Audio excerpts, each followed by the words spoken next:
Hello. See here. YouTube's still lagging behind a little bit. There we go. All right. Thank you right off the bat, man, for the 40 rupees. Thank you very much. So today, doing another debate review. This time, Yaron Brook versus, what's his name, like, Łukasz. I don't know how to speak Polish, so I'll just call him Lucas, because it looks kind of like it says Lucas. It should be interesting. I think the last one we did was Yaron Brook versus Brian Kaplan, so we'll see if he does any better this time. I am interested in this note. I did peruse this a little bit before, and he's saying he avoids these debates because he doesn't think it's debatable, which is an interesting little cop-out that I noticed with these types, where it's like, well, no, it's just not debatable. You're just not honest. It just isn't debatable. So therefore, I don't have to debate you. It's like, okay, well, do you think it's debatable whether the law of non-contradiction is true? Presumably not. Presumably, if anything isn't debatable, it would be that. But they're perfectly fine debating communists. And indeed, tomorrow, I'm doing a review with Monhop of his debate on democratic socialism with a socialist professor. So it's like, that's debatable, but whether or not security services can be provided on the market, that's not debatable. It's like, what the fuck? It's just an interesting little... It certainly doesn't bode well that he's like, oh my god, I'm being roped into this. I'm being roped into this. I don't think this is a debatable issue, but my hands are tied. Like, that doesn't bode well for the debate, but we shall see. Ladies and gentlemen, my name is Maria Gorzeń, and I would like to welcome you all at our debate, Stateless Society or Minimal State.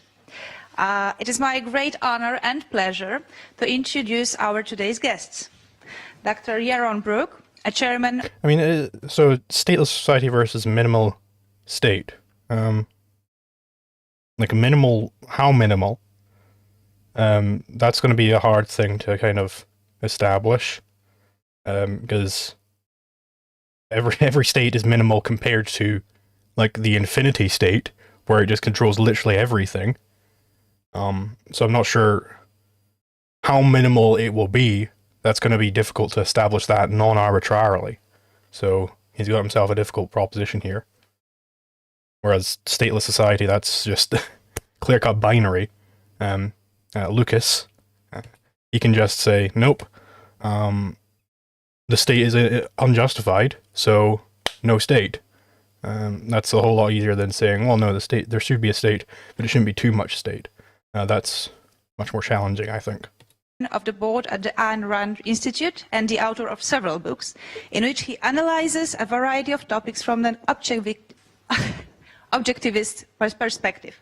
He holds a PhD in finance from the University of Texas at Austin. And Dr. Łukasz Dominiak is Łukasz. I don't know. Łukasz. I'm just calling him Lucas. Associate Professor at the Faculty of Political Science and International Studies, Nicolaus Copernicus University, and the Research Fellow 2016 and 2018 at the Mises Institute, Bern. He holds a PhD in political philosophy and specializes in the libertarian theory of justice. I will say Dominiak, he's one of the better modern theoreticians. He's pretty good on his jurisprudence. He has a very good what was it? I think he's got a very good paper on the sort of donut homestead problem. I believe that's his paper I'm thinking about. And also he's got a very good lecture on argumentation ethics. So look, apparently the crossed L is a W, so yeah, Łukasz. We'll go with that. So he's very good. Today we will deliberate over a fundamental question. Do we need a state? Dr. Brook will defend the minimal state concept, while Dr. Dominiak will stand in the stateless state position. And I am neutral, like Switzerland. But before we start the debate, I would like to present you a detailed plan of our meeting. At the beginning, Each of you gentlemen will have 15 minutes to present their position. Then each of you will get another 5 minutes to refer to the words of the adversary, and we will start the discussion between you two, which I will moderate. After that, there will be a time for the questions from the audience, so if any of you have any question, please wait till then. After the questions from the audience, each of you will have another 5 minutes to sum up the meeting. Without taking up more time, I invite you to listen to the speech of Dr. Yaron Brook. 1, 2, 3. 1, 2. Is this working? Who is this connected to? Is connected to the camera? Oh, it's connected to the camera. Okay. Both of you. Yes. Okay. Cool. All right. Thank you for inviting me. Thanks for participating in this event and in this debate, and thank you all for coming. Let me just correct one thing about the description of my position. I am not for a minimal state. I am. Well, that definitely doesn't bode well, because that's definitely something. I mean, I don't know whose screw up that is. Oops. Appears. I don't have streamer mode on. Let me.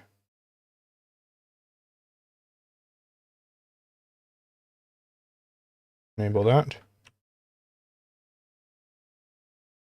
All right. Yeah. I don't know. I mean, maybe it's just somewhere along the line it got lost in translation. But you definitely don't want to be defending the proposition which is worded for in minimal state when you don't believe in a minimal state. So I suppose, I don't know, maybe there was just a translation problem. Seems they're not in an English-speaking country, so we'll proceed with the analysis, assuming that it was always meant to be limited government. I believe he's wanting it to be. And for a limited state, and yeah, I think that limited state. Okay. there's a big difference between a minimal state. I don't think this is an issue of size. I don't think it's an issue of how big the state is. This is purely an issue of whether there should be a state, and then if there is a state, what should it do? And I believe in a limited state, a state limited, a government limited to the protection of individual rights. And that's... Yeah, I was going to say, like, just saying limited is equally not very descriptive, because every state is limited to the activities that it's limited to. So he wants it limited only to the protection of individual rights. So if Łukasz Dominiak, I'll just call him Dominiak, that's a lot easier to pronounce. So if Dominiak is able to establish that government necessarily violates individual rights, then it's a contradiction in terms to have a government limited to the protection of individual rights. That could be one route to go down. That should be its only function, and it should be of a size necessary for it to fulfill that function. When we think of living in a society, when we think of what happens when we come together in a social context, there are only two options. We can either live by the rule of gangs, we live by the rule of violence and force, or we can live in a right-respecting government state. Okay, well that's... I mean, presumably he's going to try and establish this, that these are the only two options. But here's another option. What if it's Crusoe and Friday on the island, where they don't have a government, they don't have any state, but neither are aggressing against each other, neither are using violence against each other, because they're both rational. Well, there's a counterexample, which would show that these are in fact not exhaustive. So you can't reason from these being the exhaustive, the only possible options there are. Because then you can just take the Crusoe and Friday example and keep expanding it out. You know, what if you had a couple hundred people and you had a Galt's Gulch where everybody's rational? You know, in these objectivist conferences, is your own of the opinion that if the government wasn't there with their guns ready to shoot on a moment's notice, that they'd all be tearing each other to shreds? Like, surely not, right? Because there are people who respect rights because that's their belief, that's their philosophy, is to respect rights. So I regard this as a totally false alternative here, that either we have total gang violence and gang warfare, or we have rights respecting with a state, right? Because he's packaging these things together, that we have a society in which rights are respected, and that means a statist society. That is very shoddy reasoning. There are many options in between. We can have mixtures of them. We can have some gangs and some protection of rights. But at the end of the day, at the extremes, there is a rights-respecting government, which I think is the appropriate way to live.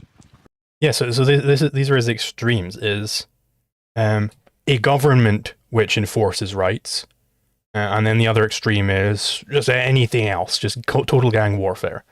But what, you got to split it up more than that, because what is the impossibility of having rights being respected without the government there to violate rights? I would say the government is there to violate rights, really. But of course, if you just freeze the abstraction to rights respecting society means a status society, that's what he's doing, really. He hasn't established that. You need to establish that first before you can set up this alternative. Because, there are legion counterexamples here of just a couple people on a desert island where they're not tearing each other to shreds. It's like the old Malice saying, where anarchy is a relationship. It's not a system. I really do not believe that the only reason that these people in this room right now are not attacking each other and nobody's going up and trying to steal Yaron's watch. I really don't believe that the only reason that's the case is because the government's outside ready to shoot anybody who tries that. That seems ludicrous right on its face. But that's what you have to have if you have this dichotomy that the only reason rights can be respected, logically the only case in which rights are respected, is if there's a government there to protect them. That's ludicrous. Or there is gang warfare. Communism is gang warfare.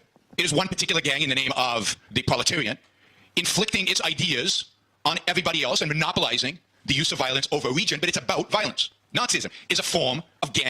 And you can see why he's kind of setting this up as the alternative, because then you can say, hey, all those bad forms of government, that's really actually still gang warfare, and you're also gang warfare. So then anytime Dominiak is going to be perhaps saying, well, the state's a gang of robbers, if he does the anatomy of the state thing, then Yaron can just come back and say, well, that's a certain type of state. That's a gang warfare state. I'm talking about a state which is magically is able to respect all rights and doesn't need any, and it's able to be a monopoly, and it's able to centrally plan these things, but it's all voluntary, fairyland, basically. And then you've got to argue against this fairyland state, because he's got the alternative. It's either this fairyland state in which rights are respected, or it's gang warfare. So which do you want, right? Clearly, most people would say, well, I want the fairyland state then. But it doesn't actually exist. It's nonsense. Gang warfare. And I actually think anarchism is a form of gang warfare. Without the monopoly, but it is a system of legitimizing force. That force is something to be traded in. Force is something to be negotiated. This is kind of the way they're thinking about this. It's a strange way of thinking about it. Where, first of all, he's treating anarchism as there's a type of society, but that's not the anarchist claim. The anarchist claim is just a legal position. It's a position saying that, hey, rule is unjustified, no rulers, we don't want any form of legal authoritarianism. Anarchism in general is just a rejection of legal authoritarianism. And then the specific anarcho-capitalist claim is making claims about what the law specifically is. But of course, he wants there to be no trading in force. He's saying that, well, the anarchists, they want there to be trading in force, that you negotiate over the use of force. But this is a weird framing of it, because it's not, I'm holding a gun to your own, it's let's negotiate my use of force now. Obviously that's not the fucking anarchist claim. The anarchist claim is, at least people like me, is there's already this objective legal theory. It's okay, well, how do you best enforce the rights that objectively exist? How do you best do that? Well, just like anything else, it's the market. The market does it more efficiently. Now, that's not me.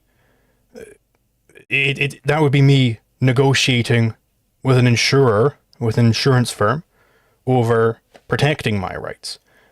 So yeah, trading in force against the bad guys, against the people who are trying to attack me. I'm not using a tiling window manager, no. So why does that necessarily again, Yaron loves this word necessarily, why does it necessarily lead to gang warfare. This is something, of course, if he's using the fact that, well, it's either gang warfare or it's rights-respecting government. You got to show that. Like, is it impossible for the Galt's Gulch to be voluntarily just, maybe John Galt, like, pays them off. It's like, hey, we're trying to, spoilers. I'll use a different example than a fake example. Maybe John Galt's like, hey, they stole my watch, but I don't have enough guns to get it back. Can you guys help me? And they're like, sure. You're a rational man, John Galt, and you've proven to us, that they did indeed steal your watch, so we're going to try and get it back. Why is that necessarily then gang warfare?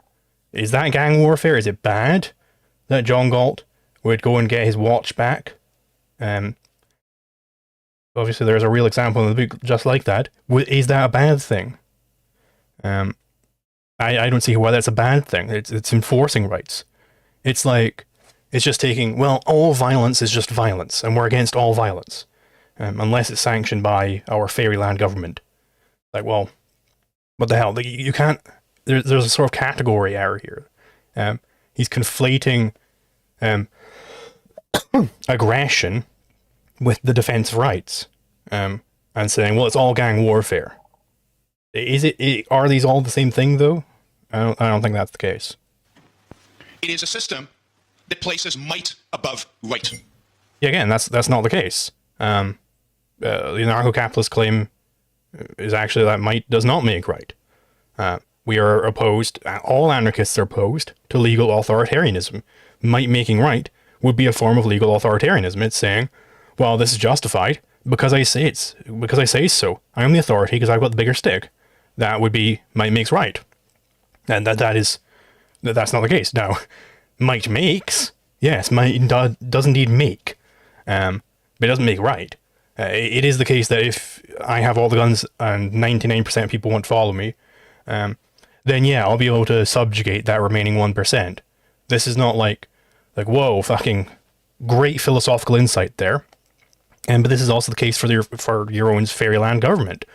It's the case for both, right? You need to have a rational populace, or else rights won't be respected. That's just how it is. Most societies today are a mixture of those two. We have elements of organized, monopolistic, right, coercion, the state, regulating the state, redistributing wealth, and all of that. And we have elements of relative freedom from coercion, where the state is actually protecting our rights, protecting us from crooks and criminals and fraudsters, arbitrating disputes rationally and objectively. We even have, in my view, in the world in which we live today, which is a mixture of these two extremes, if you will, we even have today a form of anarchy within our societies. It's called Monarcho Hopian for $3. Thank you very much. Another Yaron Brook refutation, indeed. The mafia. We have different groups of mafia. Okay, hold on. We even have today of these two extremes, if you will. We even have today a form of anarchy within our societies. It's called the mafia. This is nonsense. Like, the mafia is clearly far more like the state than it is like anything you could reasonably call anarchy. Like, it's like, oh, well, those bad governments, that actually means anarchy. It's like, jeez. Like, it's like in his last one with Brian Kaplan, he was talking about, like, well, whenever the state goes away, then anarchy fills the gaps, and that's where we get the mafia, because the state kind of left away. They kind of left the drug market alone. The state retreated, and then the mafia, like, this is the complete opposite of the case. It's in fact the state came in strong on drugs, and that created the room for the mafia to flourish. If the state really did leave it alone, if the state really did back off, you don't get the fucking mafia. So it's kind of this inversion of the actual history of this thing that Yaron loves to rest his arguments on. We have different groups of mafia. They interact with one another primarily through the use of force, although they sometimes have what we call treaties and arrangements on who gets to inflict violence against whom. Gangs in southern Los Angeles have very strong, those kind of relationships, where they inflict violence, but they also have agreements about this area I sell drugs, those area you sell drugs. Once in a while, we fight and we kill each other, but generally, they have their own little governments within a region in which the big government, the federal government, does not protect rights. Isn't it astounding that he can go from he's trying to describe a stateless society here, and then he says, well, in this form of anarchy, we have different governments, and it's like, whoa, slow down there. You've left the scenario you're trying to describe here, right? Implicitly, he understands that these are a whole lot more like states. He understands this, but he's trying to describe a stateless society. It's like, what are you talking about, Yaron? Those neighborhoods in LA are not. The government is not protecting rights. So to me, this issue of anarchy, or I don't know, stateless society, which I assume means no government, is on the same category as authoritarianism, because it is a system of legitimizing force. Are you going to tell me how much time I have? Because I've lost track. Okay, so how much time do I have? Again, this is kind of one of the problems with just using force. It's just force. Force is illegitimate. We don't want to legitimize force. It's a very primitive formulation because, well, there is a form of legitimate force. Surely Yaron would think there's a form of legitimate force, because he wants his government to use force, right? He wants his government to force criminals to not do crime. That's a form of force. It's a legitimate form of force. So Yaron wants a system of legitimizing force. So on his own premises, it's in the same category as authoritarianism, because it's a type of legitimizing force. Whoops. This is the problem. This is why you can't just talk about force. You have to talk about aggression. Aggression meaning the initiation of conflict. Conflict meaning mutually exclusive actions. Then you can legitimately say, hey, that's illegitimate, that's illicit. But whoops, then we're square hip deep in anarcho-capitalism. Whoopsie-daisies. It's like these sort of more primitive formulations of law, they collapse under even the slightest interrogation. It's the same problem with like the objectivist, like, oh no, there's a right to life, and that's the root. You have a right to life, and everything else is derivative from that. It's like, well, what the fuck does that goddamn mean? You know, do I have a right to live however I want? It's like, am I allowed to sustain my life at the expense of you? You know, will I have a right to my life? I'm going to die. You know, I need a double kidney transplant, stat, and I have a right to live. So I have a right to take from you. It's like, well, I also have a right to live. Well, maybe it doesn't, you know, kill you. Maybe I only take one of your kidneys. You know, we want to have the right to life. After all, it's very sloppy forming. And obviously, you know, they'll have, well, we mean like an actual life taken holistically and everything. But it's no matter at what level. It's like the old pragmatist theory of meaning. How they keep having to adjust it and change it and add on all these caveats over and over and over again whenever more problems crop up. It's the same thing when you get an objectivist talking about law. They have to add a million caveats. It's like, you know, well, we have rights to our property. It's like, well, I mean, so no using force. They'll say no initiating force.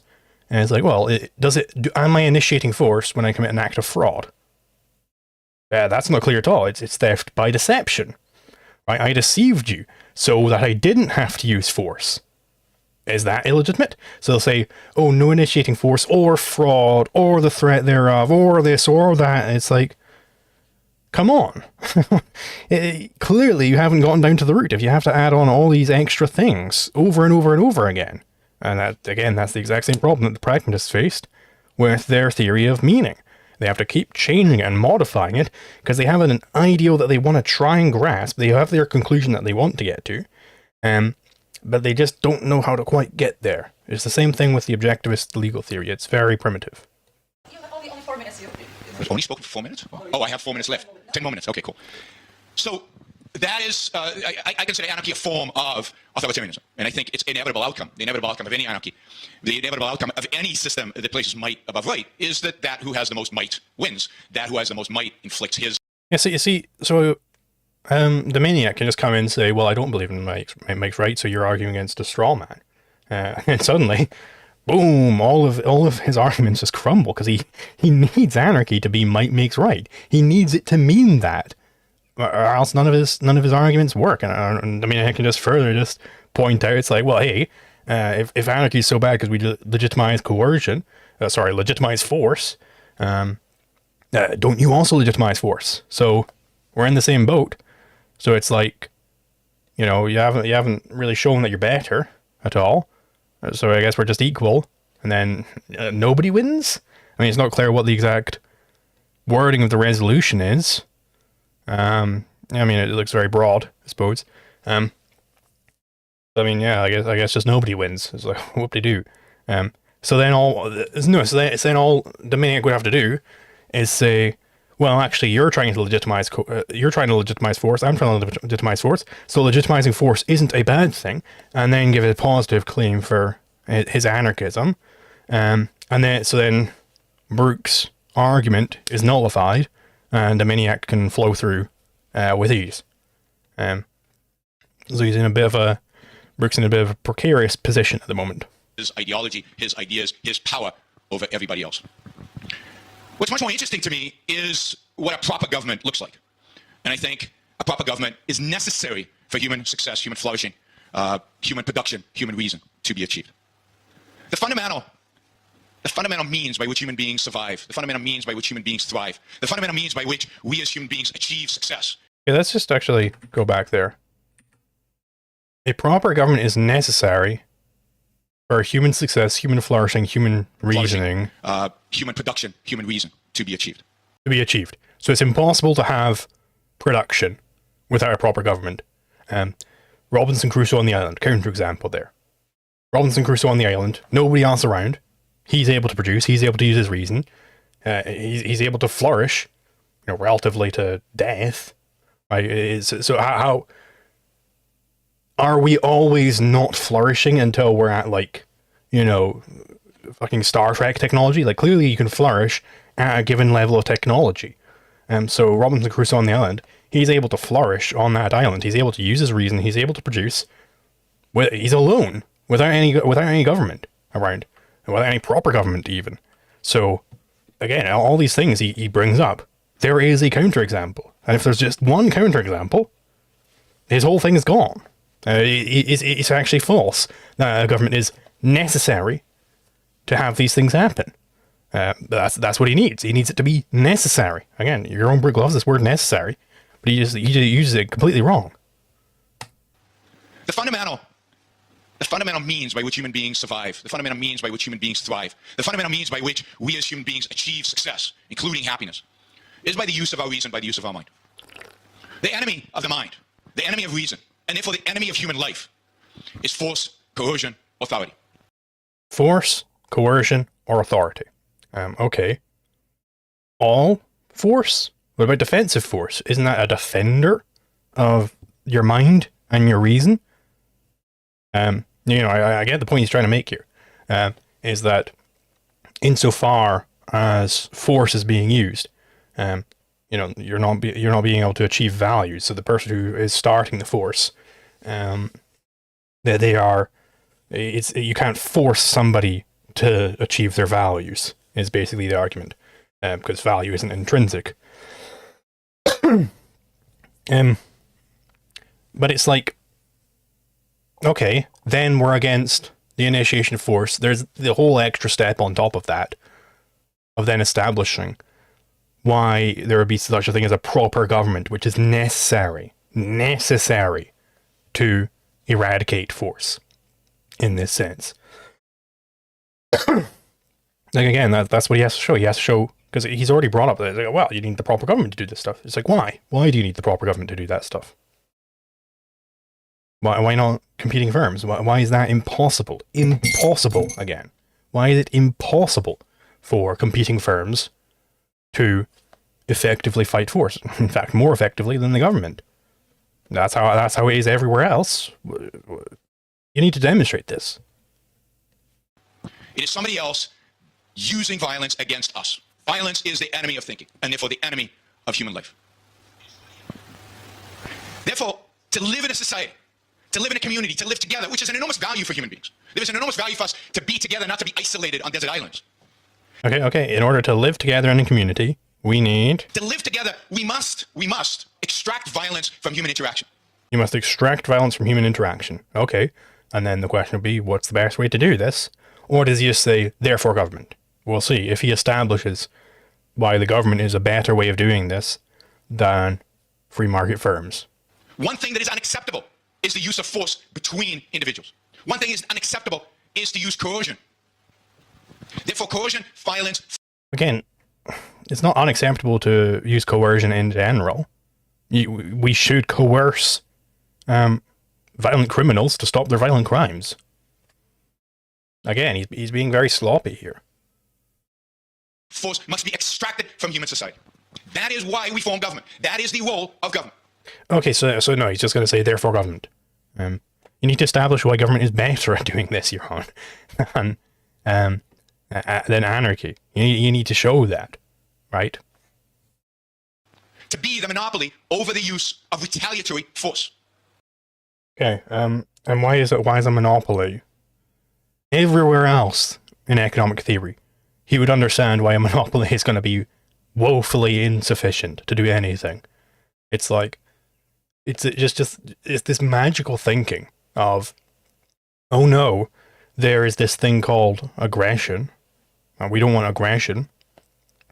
So I know, how about we give one group of guys, the total monopoly over the use of force. Nobody else is allowed to defend themselves. There's this monopoly up there. We'll give them the monopoly, and then it'll all be fine. Whoa, aren't they going to be just as violent? Because we've already presumed this Hobbesian premise that everybody's like naturally brutish. We've already presumed that. So why wouldn't the state also be naturally brutish? Right? And if people aren't naturally brutish, then it's not the case that you need this government to come in here and tame the natural brutishness of men. They can be rational, they can be civil, they can live in a society without using violence against each other if they're not naturally brutish. So then there is only going to be some particular people who are choosing to be brutish, and then you can deal with them as you would deal with a wild animal. Right? This is no issue at all. What we don't want is individuals, based on their whim, based on their emotion of the moment, based on their ideas, using force on others. Yeah, so this is the false alternative he has. Either you have a government which is monopolizing everything, or you have people just randomly, based on their whim, using force against other people with no real reason. And that's not the alternative you're on. Galt's Gulch. Who is the government in Galt's Gulch? Who is it? Right? Who is it? Man Sharma for another 200 rupees. Thank you very much. Trying to figure out the best way to send money. Well, if you want it to be read on stream, it probably is going to be a super chat, or whenever I get monetized over on Twitch. I believe you can subscribe with a message over there. But in general, preferably through Ko-fi, because Ko-fi doesn't take any cut. So I get more of that money. Other people because they think they somehow have been wronged. That use of force has to be placed under objective authority. It has to... Under objective authority. But hold on. Just before, he was saying that the problem with anarchy is that it's authority. That it's got this authority. Let me see if I can find this.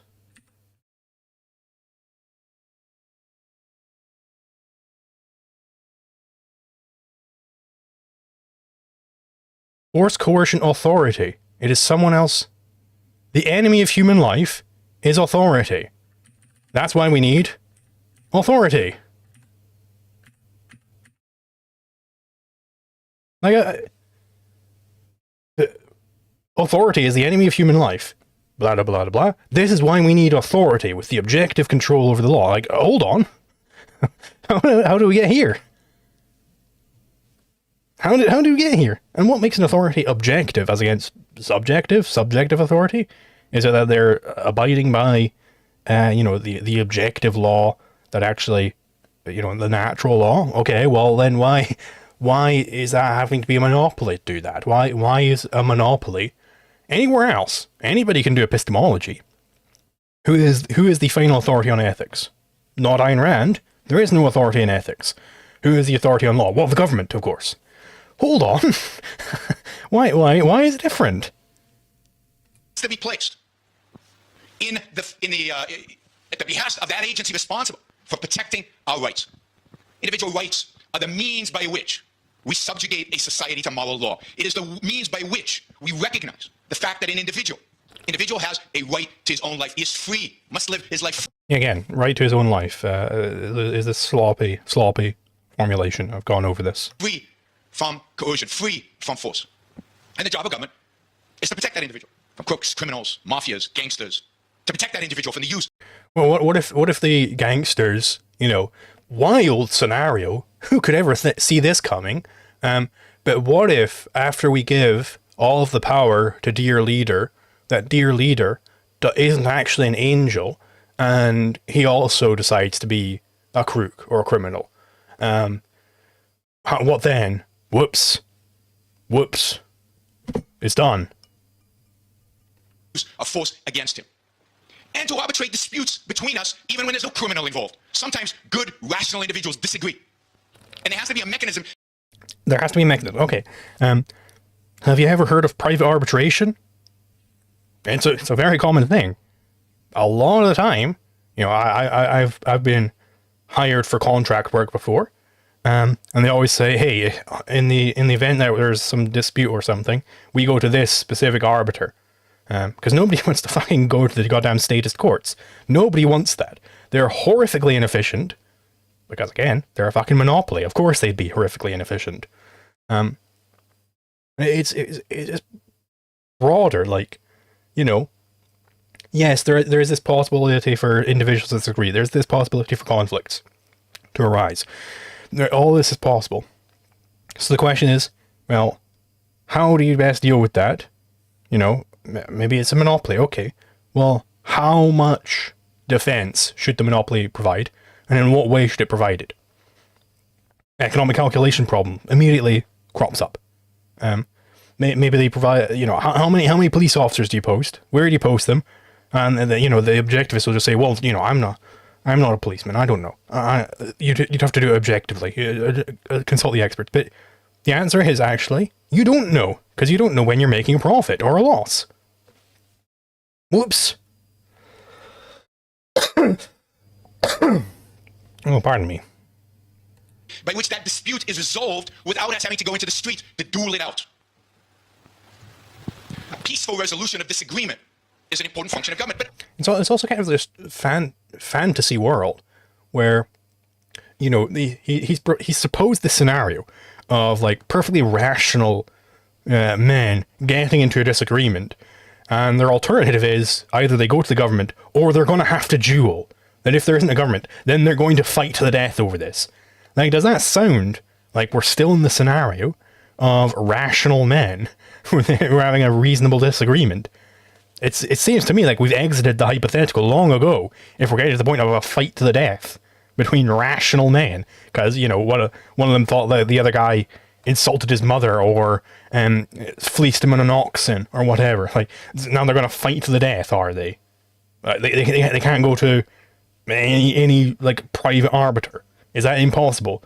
Was it impossible for the entire period of Iceland's history where they did have competing arbiters and you would just say, hey, this is my Gothi, you get your one, and you know, we'll settle this like gentlemen.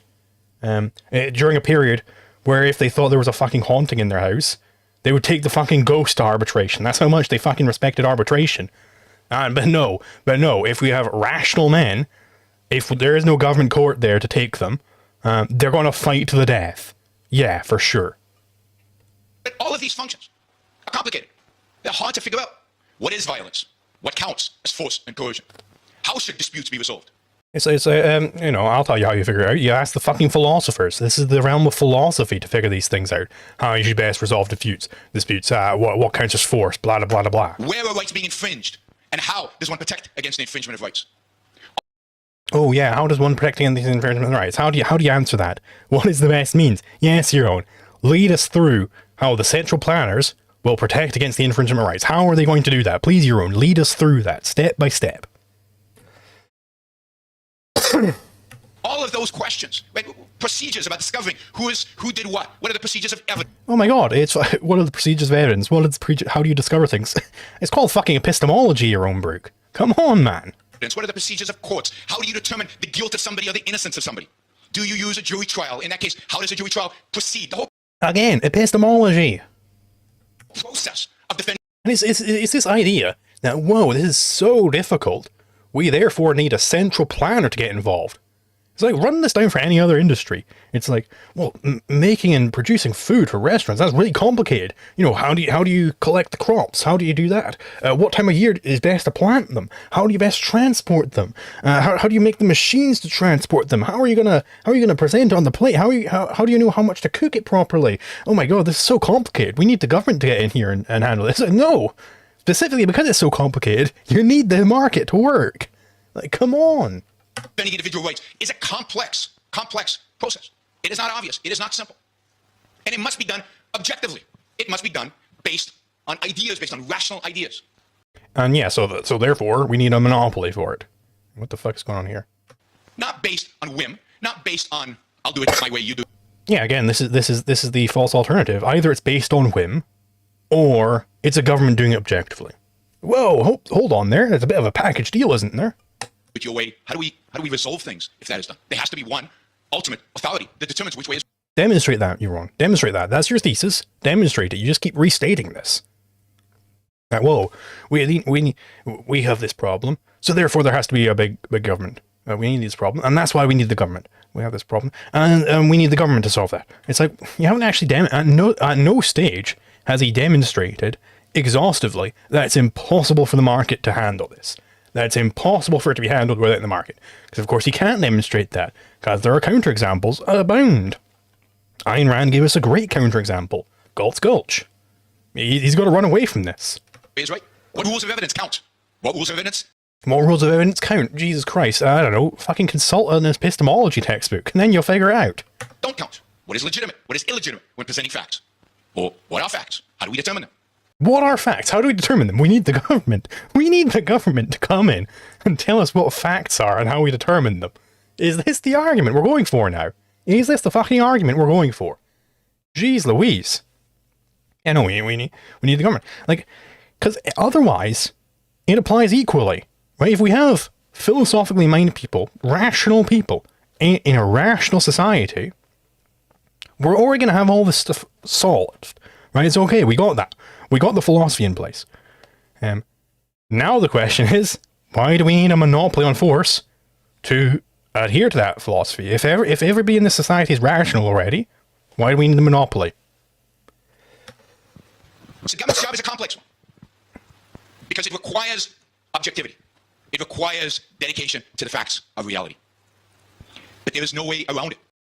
Well, every job actually requires objectivity and dedication to the facts of reality. Every job requires that. Put up a bridge without objectivity or adherence to the facts of reality. You'll find very quickly how this is the case across the board. And nowhere else do we then say, well, therefore the government needs to handle it. Government is not a necessary evil, as many minarchists would argue.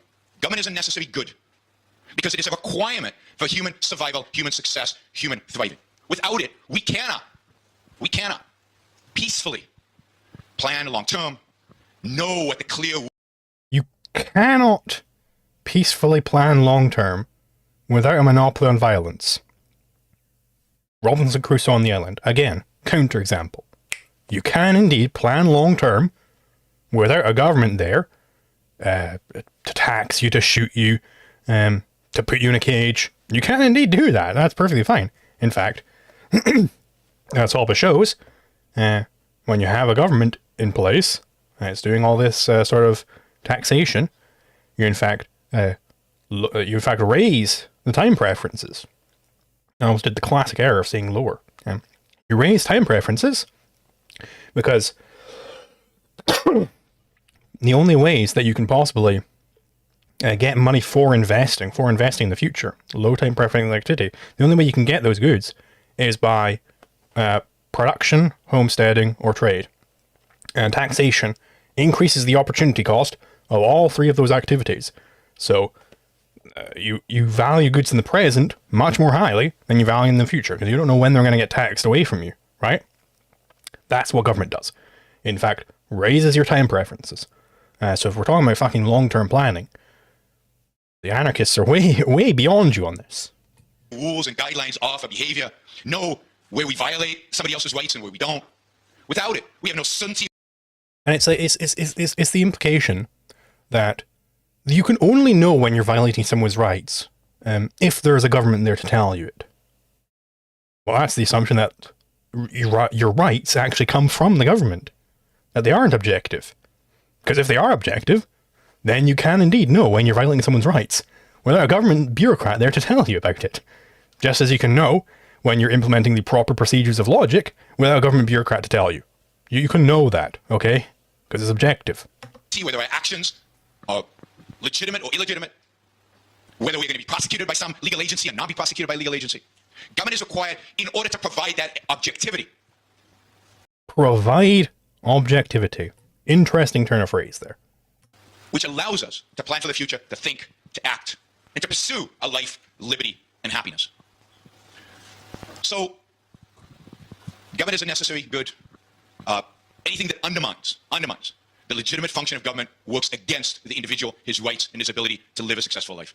Now, the fact that governments today don't live up to the standard of what a good government should be is not a reason to abandon the idea of good government, the idea of individual rights.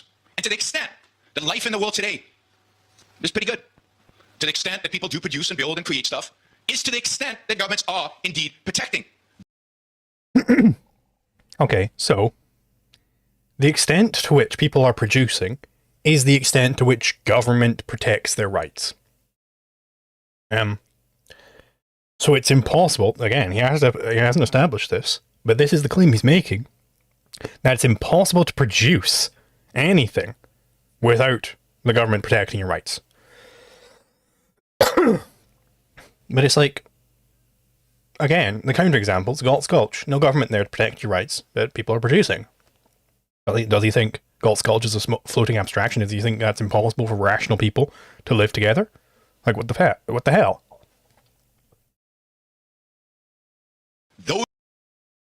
Why didn't my comment pop up? I don't know, it doesn't look to be held. I don't know where it is. And moderation activity, let's try turning this on.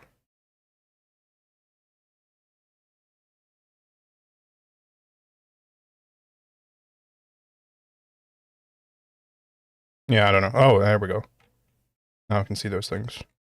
Yeah, it doesn't look to be held. I don't know. How based is Dominiak? He's pretty based. He hasn't spoken yet in this debate, but I like his work elsewhere. Those realms in which we are acting, protecting our rights in those limited realms. The fight needs to be to properly define individual rights and to bring about governments that properly understand their limited role in only protecting those rights, to get governments to stop violating our rights, to stop adhering to the gangs who advocate for redistribution of wealth or advocate for regulating this industry versus that industry, to eliminate. It's just interesting that the objectivists are perfectly willing to recognize that you have to have the correct philosophy in place. You have to have a rational philosophy in place before rights no longer be violated. But then they're like, okay, and then at that point where everybody's rational, then you still need a government. Then the government can be protecting rights. It's like,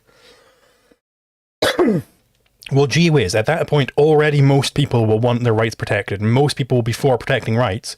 So why would it be gang warfare to have this be provided on the market? No answer. Blank out, as they say.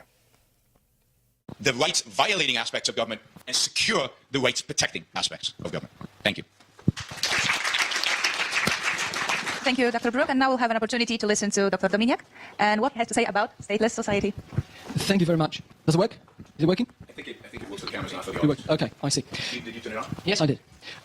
Right, so thank you for having me here. Thank you for the invitation. I'm really happy to take part in this debate. And my job today is to give you an argument in favor of a stateless society and therefore against the institution of the state. And I'm going to do it in the following way. Basically, I think that there is one ultimate reason why the state is not justified and is an unjust institution and why we should be in favor of the stateless society. I'm going to present this reason. And then I will show that there are only three possible answers that we can think of that can be presented against this reason, and that neither of them is an answer that is justified, that all of them should be rejected on the logical grounds or moral grounds. So this is interesting. He's going for the sort of a similar e contrario argument as to what Yaron Brook tried, where he's like, well, either we have gang warfare or we have rights of respecting government. Brook entirely failed to set up the e contrario because he failed to show that this was exhaustive. But Dominiak is explicitly signposting. He's going to show, hey, I'm going to show that this is exhaustive. Where is Dominiak from? I believe he's from Poland. At the very least, this is taking place in Poland. He's got a Polish name as well. But yeah, no. So he's explicitly signposting, hey, I'm going to show this to be exhaustive. I'm going to show that these are the only objections you could possibly have. I'm going to show why they're all wrong. Blah, blah, blah, blah. Very exciting stuff. So let me start presenting my case. So what is this ultimate reason, this principled, moral reason in favor of a stateless society and against the state? Well, aggression, which is violation of people's property rights, of people's individual rights, natural rights they have, or threat thereof, is impermissible morally. I will say again, I don't like this whole, it's violating people's property rights or the threat thereof. You don't need these caveats if you really dig down to the core. I don't know, maybe he's just trying to make it, easier to digest for the audience. I don't know. But I really don't like this sort of or fraud or threats or blah, blah, blah, because it already violates people's property rights to threaten them. Me holding a gun to your head and saying, give me your wallet, it's already a violation of your property rights before you hand the wallet over. Right? It's not only after you give me your wallet and I run away, tee-hee-hee-hee. That's not the point at which it becomes aggression. It was already an aggression. Same thing with fraud. That's already a violation of your rights, because it's an aggression. Right? It initiates a conflict. Is morally wrong, should be rejected, should not take place in a free and moral society, and should be condemned. This is what is in the libertarian circles known as non-aggression principle, or private property rights of individuals that are protected by this principle. Now the state is an organization that violates people's individual rights in two ways. What are these? There we go again. So yeah, he's kind of responding to what Yaron was saying, where it's like, well, he's got this false alternative of like, well, the only way you have rights respecting is with the government. But Dominiak's kind of going, well, I mean, the government violates your rights. That's why I'm against it. So that directly attacks Yaron's point and makes his own point as well. I like it.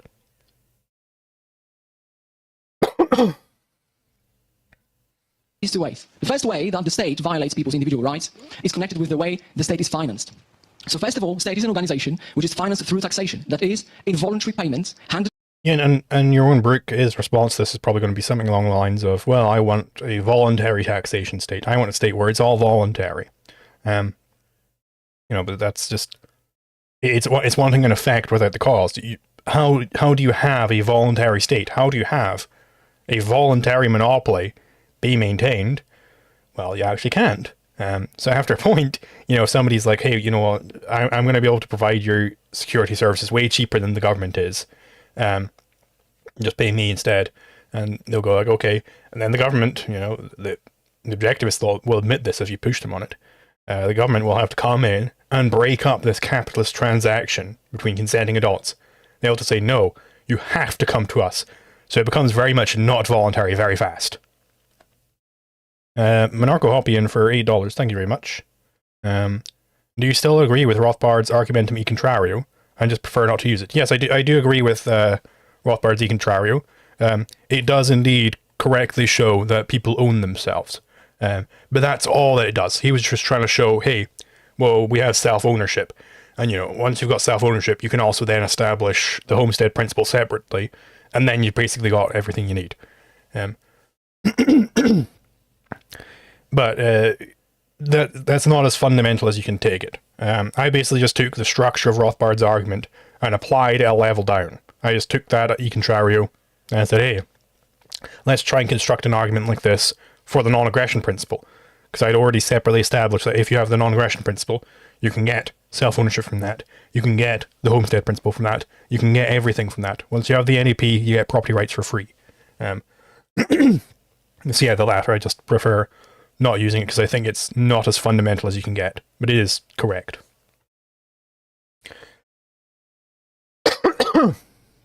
Oh my god. Which is financed through taxation. That is, involuntary payments handed over to the state by its citizens, under the threat of losing their life, liberty, and property. Second of all, the state is an organization that prohibits operations of any other organization that would like to compete with the state within a given territory. Yeah, and this is very good because, you know, your own, he might have, again, he might say, well, I want it to be all be voluntary. I want it to be, I want it to be, you know, funded through voluntary taxation. But he can't really avoid this second point.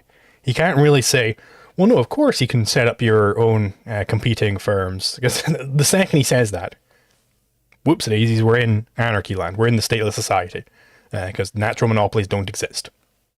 He has to have his government forcibly stopping anybody else who tries to defend property rights. He has to have that. Because it's like, okay, well, maybe they'll allow me to defend myself if I'm being mugged. Okay, well, then we've got a little bit of anarchy in there. Okay, well, maybe if I see somebody else being mugged, then I can go in and I can help stop it. Okay, well, then we're getting a little bit more anarchy. Is it at the point where I say, hey, this is a dangerous neighborhood. If you pay me, I'll be your bodyguard. Is it when it becomes a payment? Is that when it becomes bad? Mr. Objectivist? Is bringing money into this? Is that what makes it bad? You know, it's very unclear at which point he's going to object. So I want to see Dominiak really push him on this. Push him on, okay, why exactly is it a problem to have competition here? Competition is good everywhere else. Well, why are you against it here? And at which specific stage are you against it? On a purely voluntary basis and provide services, in particular services of protection and defense, to willing buyers, as I said, on a purely voluntary basis. For these two reasons, the state is necessarily violating individual rights and can't be justified. And you see, he's actually using the word necessarily correctly here. He's established, well, we've got this thing called the non-aggression principle, and it's a violation of the non-aggression principle to force to take people's money. That's a violation of their property rights, or to prevent them from engaging in capitalist acts completely voluntarily to provide services of defense. So that is, it does necessarily, and then he says, well, it necessarily violates property rights. So he's using that word correctly. You should probably teach it to Yaron, because Yaron loves using that word. I don't think I've once seen him use it correctly. The voluntary taxation view falls to the disjunction between payment and receipt of service. So it would necessarily be less outcompeted if competition is allowed. I'm not sure what that means. I'm not sure what a disjunction is. I think that's the confusion. Is an unjust and unjustified institution that should not take place in a free society and that is inherently immoral. Now, the interesting thing, and I think crucially interesting thing, is that against this principled, moral, anarcho-capitalist reason for the stateless society, we can think of only three possible answers. These answers exhaust the logical field, how we can deal with the criticism of anarcho-capitalist or stateless society. What are these three answers? First of all, one can argue against what I've just said, against the principled anarcho-capitalist reason, in the following way. One can argue that it's not the case that individuals have natural rights, that individuals don't have rights outside the statist context. The fortunate circumstance of the current debate is that my opponent shares the belief in individual natural rights, and therefore this answer is unavailable neither to Randian nor to minarchist. So we can basically forget about this way of arguing during this debate. So we are left with two more possible answers to the anarcho-capitalist challenge. What are these? Well, first of all, one could try to argue that it is not true that the state necessarily violates individual rights. One can try to say, well, we can think of some way in which the state can be organized and in which state can be construed as an organization that does not violate individual rights. What could be these ways in which we can think about a state as not necessarily violating individual rights? Well, from the history of political thought, we of course know about many such possible answers to this challenge. And I reckon the most common way is to refer to the idea of... Apparently, what Proheretics was saying before is referring to Rothbard's talk about voluntary taxation in Man Economy State. So if you're interested in that, go look at that. But yes, I'm liking the structure of this argument. I imagine Yaron is going to attack his argument that it's this one he's going over right now, that it's not the case that it's necessarily true that the state violates your rights. How is he going to establish this, though? He could probably attack the voluntary taxation, the taxation point, by saying, well, I want it to be voluntary. That's the general objectivist line. Like, okay, well, okay. Voluntary payments. Interesting. But then it has to be that they're preventing competition of the government, or else it's going to crumble. It's not going to withstand. So he's going to have Yaron's in the very tricky position of where he has to show that it's in fact not a violation of rights for, I don't know exactly what stage of the competition he even rejects. Either it's a violation of rights for me to receive money to protect this person in the dangerous neighborhood, or it's a violation of rights for me to just protect them, or it's a violation of rights for me to protect myself in a dangerous neighborhood. Like, at what stage does it become a violation of rights to engage in violence outside of government? At what point? He's got to pick a point and then justify that point. It's a very precarious situation for a supposed capitalist to be in. Of implicit consent or implied consent. This idea falls within the broader tradition of social contract, and we also know from the history of political theory that the tradition of social contract, the same as the idea of implied consent, is as discredited idea as possible. That's a really rare case in the political philosophy that we can find an argument that is obviously unsound and logically invalid. And this is exactly the idea of implied consent. Why is it so? Well, we can point out to the fact that the idea of social contract that is based on implied consent, and it's important to realize that the theory of social contract has to talk about implied consent, because obviously none of us ever signed anything. None of us ever signed constitution. None of us signed any contract with a monopolist provider of security. So how to justify this institution? Well, probably we implicitly consented to that. Well, now the problem is that this argument is basically circular. It begs the question. Why begs the question? Imagine this scenario. Imagine that there is an area in which a racketeer, let's call him racketeer A, operates. This racketeer, this mugger, comes to you and makes you an offer. The offer is the following.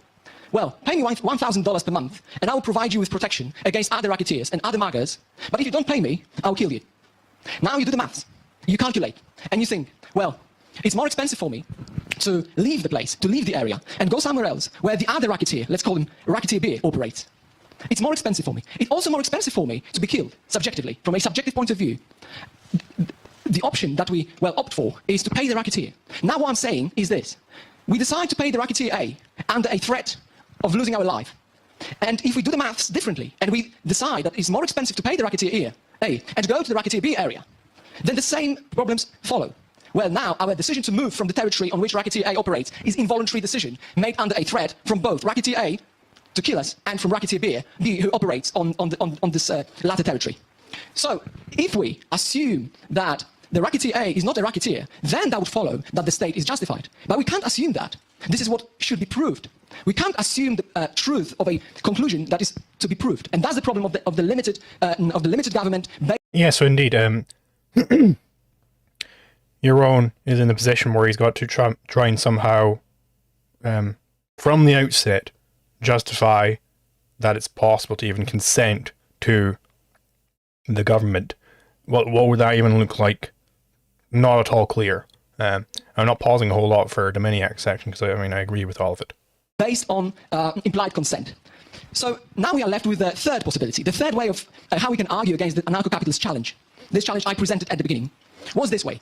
Well, this way was actually presented today by our former speaker. This way is the following. Well, one can say it's true the state violates individual rights, but for some reason it is nonetheless justified. What are these two reasons? What are these reasons? Well, these reasons can be of twofold nature. These reasons will always, first of all, refer to the fact that the state allows us to avoid bigger violations of individual rights that would take place in the stateless society, in the anarchistic society. And now this argument can be formulated in two and only two ways. One way we can call normative way, moral way. This way would look like that. So that's true, state violates individual rights. That's true that state operations violate individual rights. But yet these operations are permissible. They are normatively permissible because they allow us to avoid bigger violations that would occur in stateless society. Now, I find this view internally contradictory. This view is logically contradictory. And why is that? Well, when we say that we have a right, if I say that I have a right that you don't assault me, that I have a right that you don't hit me, that you don't kill me, and so on and so forth, what I'm basically saying is that you assaulting me, you hitting me, you killing me is impermissible, that you have a duty not to do that. This is how we understand the word right. This is what we mean in our language. And therefore, the view that I've just presented amounts to a plain contradiction. On the one hand, the view says individuals have rights, but it's permissible to violate these rights. So what it means that... I bet you Yaron's not gonna like these. If I were to guess, he's probably thinking that this is like a rationalism or something. That that's generally what objectivists like to do whenever they're faced with a deductive argument of this type. They'll say, well, that's just rationalism. Like, okay, well, I mean, show that's wrong. There are actions, invasive actions, that are at the same time impermissible and permissible, which is plain contradiction. This view must be rejected from philosophical and logical and analytic point of view. Now the last possible option is left. The option is this. Well, let's admit, state violates individual rights, and it's impermissible to operate in a state way against individuals, but it is necessary. And we heard this word today, that it is necessary for the state to exist. It is necessary because it allows us to avoid violations of individual rights.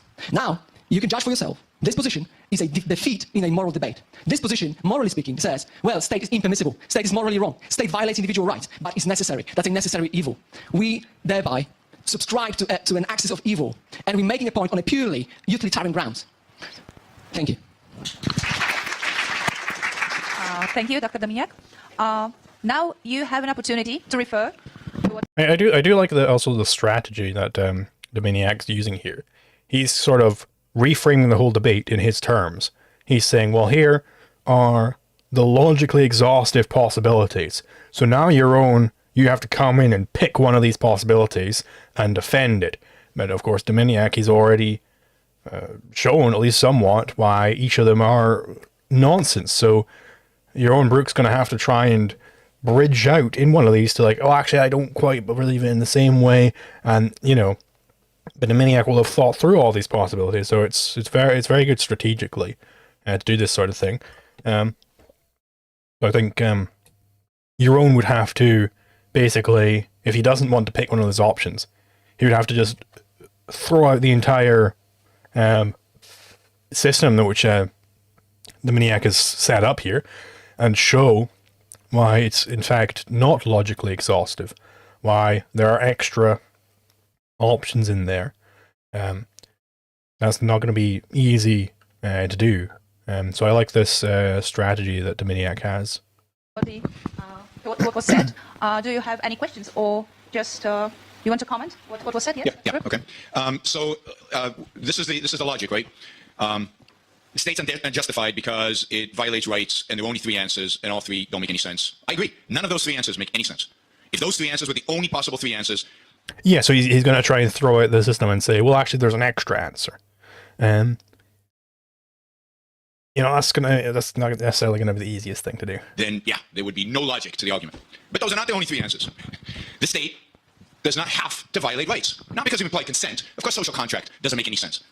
But because, one, the state does not have to use coercion in order to tax, and we could talk about how the state raises revenue without taxation. Okay, so he's going instead, it's not that you have an implicit consent to the state, but it's still not coercing you. So, I mean, does Yaron think there is an explicit consent to the US government? Do people explicitly consent to that? Because he thinks there's at least some good things that the US government does. Did everybody explicitly consent to the founders writing a constitution? If there's not implicit consent, it's going to be explicit. Maybe he thinks that no state today is properly capitalist, even like close to capitalist. Okay. So then he would have to have, well, my perfect government would be literally every single person in that territory explicitly consents to its activities. And, you know, every time a baby's born, we have to, you know, once they come of age, they explicitly consent to the state's activities. This is becoming very, you know, and yeah, because if I didn't explicitly consent, I was in a neighborhood, we're getting very soon we're going to arrive at a patchwork anarchy. Because maybe I revoke my consent to that state and instead consent to a different state, because it's all explicit consent. There is no implicit consent here. Whoopsie daisies, we've got competition in states suddenly, and we're at the sort of patchwork anarchy. When individuals do not directly pay for the specific services they receive, i.e. like with a voluntary taxation where you're just kind of vaguely donating to the state where you don't know specifically what you're getting, but just voluntarily contribute gift giving, it leads to over or under provision of services. Well, there you go. Yeah. Yeah, you'd have to look into Man Economy State for more on that. I'm not particularly familiar with that argument. But yeah, so Yaron is in a very sticky situation I feel like Dominiak knows, because he already set up, well, okay, it's either implied consent, it's either implicit consent, or it's explicit consent. So does Yaron, either he thinks that we're already explicitly consenting to the governments, or he thinks none of them are capitalist at the moment, which maybe he does. I mean, you know, clearly he's against pretty much everything which most governments are doing. So maybe he thinks none of them are the ideal government, but in the ideal government you would have to explicitly consent. It's like, okay, well then, yeah, Casimir says it, Yaron Brook, Hoppian confirmed, yeah, we're in Hoppa's covenant communities at that point, because I can explicitly revoke my consent. I'm no longer explicitly consenting to that government, and I'll explicitly consent to a different government. And it's like, okay, well then we need a framework to decide what contracts are valid. Okay, well, we've got it, the title transfer theory of contracts. That's what makes that you'd have to have a restrictive covenant. You'd have to have some penalty clauses to prevent people from leaving or entering these covenants at will. Or we're in anarchy. We're in fucking anarchy if we've got explicitly consent to the government. So he's at a rough spot here, and he in fact isn't actually stepping outside of the logically exhaustive possibilities that Dominiak gave. Because again, Dominiak has plenty of room for there being, it's either explicit or implicit. If you're saying the state doesn't violate rights, well, then you've got to be consenting to it somehow. It's either going to be implicit consent or explicit consent. He showed why implicit consent is nonsense. So the other option, explicit consent. Or does Yaron think of implicit consent in a different way? I mean, like, in general, you know, could you say that there is implicit consent to the state when a single anarchist exists? Are they implicitly consenting but explicitly not consenting? It's kind of nonsense. I mean, good luck, Yaron. Right now, Dominiak is winning. Without coercive taxation.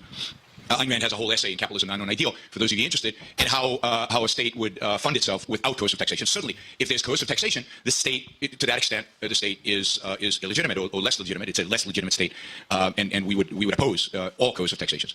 But this is really the key. Prohibit operations that want to compete with the state. You can't. I mean, not even that. So Dominiak's already flowing through on the point that Yaron's trying to establish, because Yaron didn't establish how you can have this explicit consent for the state. He just kind of said, he just vaguely gestured like, well, I mean, we could have a state without coercive tax. Like, I want Yaron to fully come out and say, no, the proper capitalist state would be everyone explicitly consents to it. Because Dominiak didn't really go into that argument very heavily why explicit consent is nonsense, but I mean, I think I've shown that pretty well here.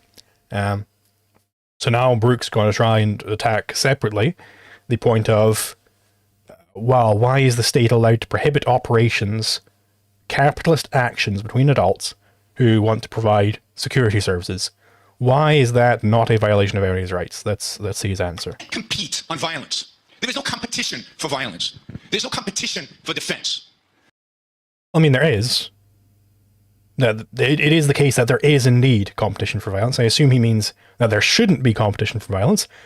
But I mean, separately, I believe just in the last debate we reviewed, he said that he doesn't want a one world government. So then there would be at least some competition for the protection of rights, because I could go to a different state if I didn't think they were doing a sufficient job. And, you know, okay. So, and then he would also have to separately establish why there shouldn't be any competition here. No competition. Okay, if I pull out my gun and defend myself, am I not competing in defending my rights with the state? There is at least some competition there. So again, at which stage does the competition become bad? Is it when I get money for it? Is that when it becomes bad, Mr. Capitalist? That is not competition. That is what Ayn Rand called a stolen concept. That is warfare. You want to go to war with the state, okay? But there is no right to compete on violence. There is no individual right to have a set of... Why not? Why is there no right to compete? Again, he's conflating all violence. He's taking all violence and packaging it together. Why is there no right to compete on defending rights? Sure, there's no right to compete on violating rights. But why is there no right to compete on defending rights? different individual rights. What about a competing, a so-called competing security agents that doesn't recognize individual rights? At least it believes in communism. Oh, wow, yeah. What about a government which believes in communism? What then? Indeed, yes, bad things can happen, Yaron. We don't have the fucking magic wand that can prevent anybody from ever doing anything bad ever. Whoa, who knew? Great fucking philosophical criticism here. It believes that there is no such thing as property rights, and therefore, if you sign up with them, they will enforce your ability to take property from other people in the name of the proletariat or what the hell, in the name of anything. Right? You don't have a right to sign up to any random agency to use force against other people based on your random whim. That is. Again, this is the false alternative you got. Either it's random whim or it's a monopoly. Not the case. That isn't the case. Counterexamples abound. Exactly what you don't have a right to do. So you can't have a competition in the violation of rights. Rights preclude the whole concept. Indeed, you can't have a competition in the violation of rights, Yaron. In the violation of rights, you're correct. You cannot have a competition in the violation of rights. That is not what Łukasz Dominiak, that is not what Dominiak is advocating for. He is not advocating for a competition in the violation of rights. He's advocating for a competition in the defense of rights. Why is that necessarily whim-based, Yaron Brook? Show us, Mr. Capitalist, why a competition in the defense of rights is necessarily based on whim worship. Concept of individual rights. And I don't use the word natural rights because I don't quite agree with that they come in a sense from nature, which is a religious source. But the idea of individual rights. You don't have an individual right to use force against other people in the name of whatever you think justice happens to be. To enforce individual rights, there must be a definition of individual rights. To enforce individual and therefore we need the government. Like, how are you getting here, Yaron? How are you getting from this to therefore government? There needs to be a definition of individual rights. Okay, ask a fucking jurist. Ask a jurist if you want a definition of that. Okay. What do you want? Individual rights, there must be a clear recognition of what those are. There must be clear laws that have to be enforced. So anarchy is the rejection of the whole concept of individual rights. Stateless society says there are no such things as individual rights. They can't. It doesn't say that. Again, the only type of anarchy that he knows how to argue against, because this is the only type of anarchy that Ayn Rand ever argued against, and there are no new innovations happening in objectivism, apparently. The only type of anarchism he knows how to argue against is like the David Friedman type of anarchism, the polycentrism, where anybody can just come up with rights on their own, and there can be rights arising on the market. Indeed, that's all nonsense. I agree completely. That is nonsense. But that is not what I'm arguing for. It's not what Murray Rothbard argued for. And it's definitely not what Dominiak's arguing for. Okay? Like, come on. And be enforced anyway. Because who's going to enforce them? There is no agency to enforce them. So I completely agree. Once you accept the fact that the state violates rights by definition, then the argument's over. No, the state does not violate rights. The state is the protector of rights. Indeed, in a state is the only environment, it is the only realm in which rights are recognized and rights are protected. The only realm in which rights are protected? Galt's Gulch. Crusoe and Friday on the Island? Neither of them. Both of them are anarcho-capitalists. Like me and Dominiak wash up on the desert island, and we both know plenty about rights. We're not going to violate each other's rights. Therefore, what? Is this impossible? Does the universe implode upon us? What's that place? Lieberland. Lieberland, every year, they have a festival called Floating Man. Bunch of people get on over there, and they're all like anarchists, they're all libertarians. It's in a disputed territory, so neither of the governments on either side of the border are at all interested in doing anything with respect to it. And yes, I don't actually hear every year there's a massacre there. Maybe I have to look that up. Maybe every year there's just a horrible massacre because there's no government and it's impossible to respect. That's what he has to establish here, that it's impossible to respect rights without the government. That the only realm in which rights can be respected is if there's a government there enforcing those rights. Like, I mean, is the Lieberland government, does he think the Lieberland government's going to do something? No, they don't have the fucking guns. They don't have any guns. They don't have any means of doing any of this stuff. It's just everybody who goes there respects rights. It all respects an anarchist region. This is nonsense. Once you allow for so-called competition, I don't recognize it as competition. I don't believe mafias and gangs compete with one another. Competition does not apply for that. Competition is a concept that exists in a marketplace in which force has been extracted by government, in which... by government, yeah, nice little caveat there. In which force has been extracted by government. Why not? Why not just when force has been extracted? Because then you'd have to show that the only way to extract force is with the government. Whoops-a-daisies. Rights have been defined. Again, it's not that you're extracting force, Yaron. Force isn't the problem. You don't want to extract force. You believe in legitimate force just as fully as anybody else, because you want your government to use force. Clearly, in which there is an agency that clearly protects property rights. You cannot have a market in force. The concept of market is the concept, the idea of what exists when force does not exist. So it's logically a fallacy to think in terms of force as a marketable thing. I'll release an invite to the Discord when the Dave Smith video is done. Not at the moment. So in my view, anarchy endorses the non-objective use of force. It rejects the need to make the use of force objective to all the participants within a society. It steals the concept of competition, the concept of free market, the concept of market, because trade is voluntary. We talk about voluntary trade. Well, it's voluntary only when there is no force. Okay, and is that impossible? Is that impossible without a government there? The drug trades. There have been plenty of drug trades which have been voluntary, right? In places like Porkfest, where people there respect rights. You know, obviously some people get fleeced on drugs. Some people get robbed on drugs and all that sort of stuff. But there are at least some cases where drug trades have been voluntary without any problems, okay? But, well, I thought you could only have voluntary when the state's enforcing that. Whoops, go to the government and say, hey, I tried to buy some cocaine off this guy, and he fleeced me. It's cut with a bunch of flour. They'll arrest you. They won't enforce that. Your cocaine is all nice and pure. They won't go, oh, sorry, sir. We'll make sure you get your proper cocaine. They'll arrest you. They'll put you in a fucking cage.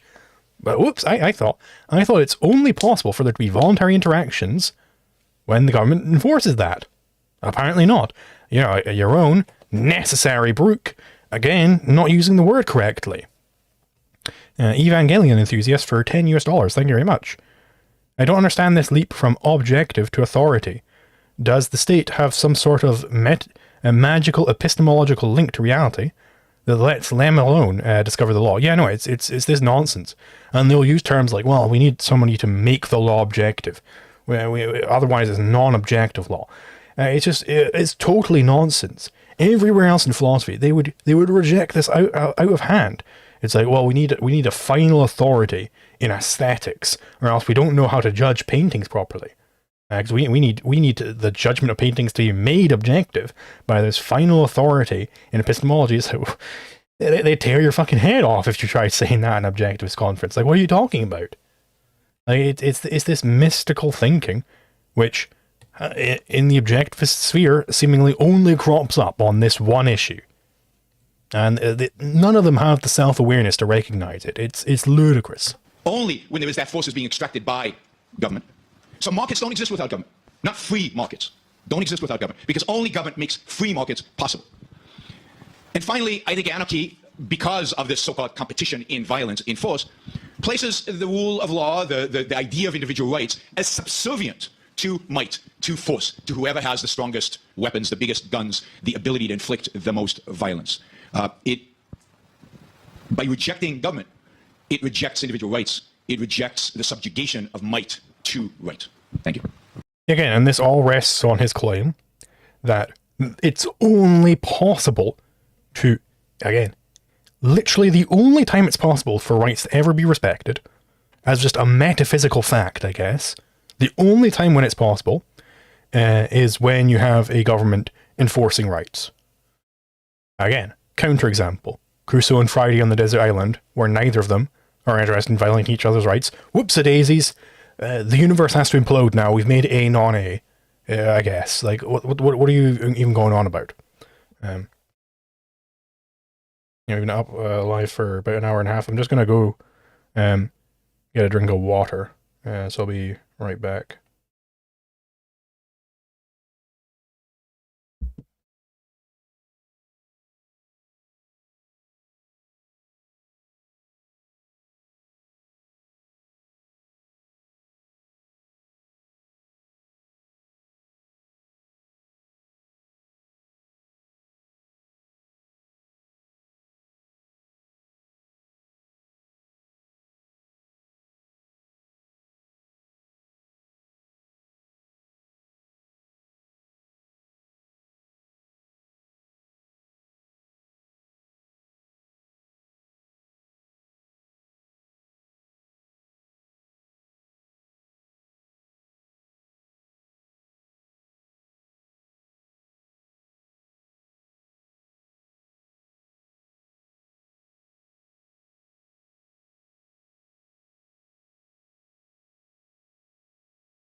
Hello, hello, hello.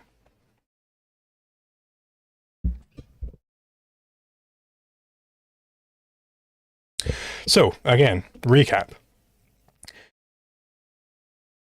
Dominiak's got this argument already set up where, hey, look, either it's going to be implicit consent or explicit consent. Yaron kind of danced around it being explicit consent, but he didn't quite bite the bullet there. If he did bite the bullet, then we're in sort of patchwork anarchy, because I could explicitly consent to one state day one, explicitly consent to a different state day two, and whoopsie-daisies. Pardon me. Either that, and then he's sort of, Yaron's moved on to attack Dominiak's claim that it's a violation of rights. Another way in which the state necessarily violates rights is because it is preventing any competition. Okay, and he's attacked this claim by saying, well, it's a stolen concept fallacy. The only possible way in which you can have multiple people in a room where they're respecting each other's rights is if the government's enforcing that. Plenty of counter examples out there. I very much want to see Dominiak use something like that. Redacted for $5 Australian. Thank you very much. What objectivist organizations are worth checking out? And in the ARI, what course did you find the most insightful? I mean, there's a lot of them. There's obviously the ARI. There's Objective Standard Institute. There's the Atlas Society. I think there's Ayn Rand Centre UK. They seem to be doing a lot of live streams, but most of them seem to be about Israel. So I suppose if you're interested in Israel, you can go to them. I don't know if they do much else. Yeah, no, look up Ayn Rand on YouTube and you'll probably find, throw a dart at the board and you'll probably find a new one. There seems to be a lot of those. From the ARI, which course did I find the most insightful? I'm not sure. I'll just give you the one which converted me to objectivism, which was Leonard Peikoff's History of Philosophy lecture series. I think it's very worthwhile to go over that series to really get a good grasp of philosophy in general. Oh yeah, Binswanger's lectures, HBTV videos. They're all very good. Binswanger's pretty good. Yeah, I believe HBTV, that's with the Ayn Rand Centre UK. So there you go. Yeah, something else they do. Pardon me. Dr. Dominiak, do you want to refer to what Dr. Okay, so the format now is I respond and then I can ask a question. Yes. Right. Okay. So first I will respond. So, well, that was really persuasive rhetorically, kind of attempt at to rebut my position. But don't be tricked. Don't be tricked. Mr. Brook was talking about competition in the use of violence, competition in the violation of people's rights. This is not what the anarcho-capitalist society Boom. Yeah. Boom. is about. We're not talking about competition in violence. We're not talking about competition in violation of individual rights. We're talking about competition in protection of individual rights. Yeah, great. There's a big old package deal here. Violence is being used both to mean violation of individual rights and protection of individual rights. We're for competition in protection, but not for protection in violation. We don't want, competition in violation. So Yaron uses this package deal to then say, well, they want competition in violating rights. It's like, well, no, we don't. Protection of individual rights is a different thing than violating individual rights. And now, let me refer to a few points that were made by Dr. Brook. First of all, it was mentioned in this rebuttal answer, that it is possible to have a state that does not necessarily violate individual rights. And it was identified as a possibility of financing state through different means than taxation, and referring to Ayn Rand, a famous essay on that. Well, so what are possibilities that are given by Ayn Rand? Well, first of all, there's an idea that the state can be financed through state lottery, that people can voluntarily buy lottery tickets, that state bureaucrats can outcompete private lotteries. Isn't that just nonsense? Well, we'll fund all the defense we could possibly need by some people just buy lottery tickets. Well, what if nobody wants lottery tickets? Whoops. I don't know. And that people, for some reason, will be buying the most efficient lottery tickets and lottery service provided by the state there is, which is the state service. Well, ask yourself how state is efficient in production of cars, in production of suits, in production of any other marketable good. So that's the first problem. The second problem is, well, whatever thing of financing state we can think of, whether lottery tickets or whether another idea of Ayn Rand, which was an enforcement contract payment. Well, what about competition with the monopolist that operates on a given area in selling enforcement ticket? I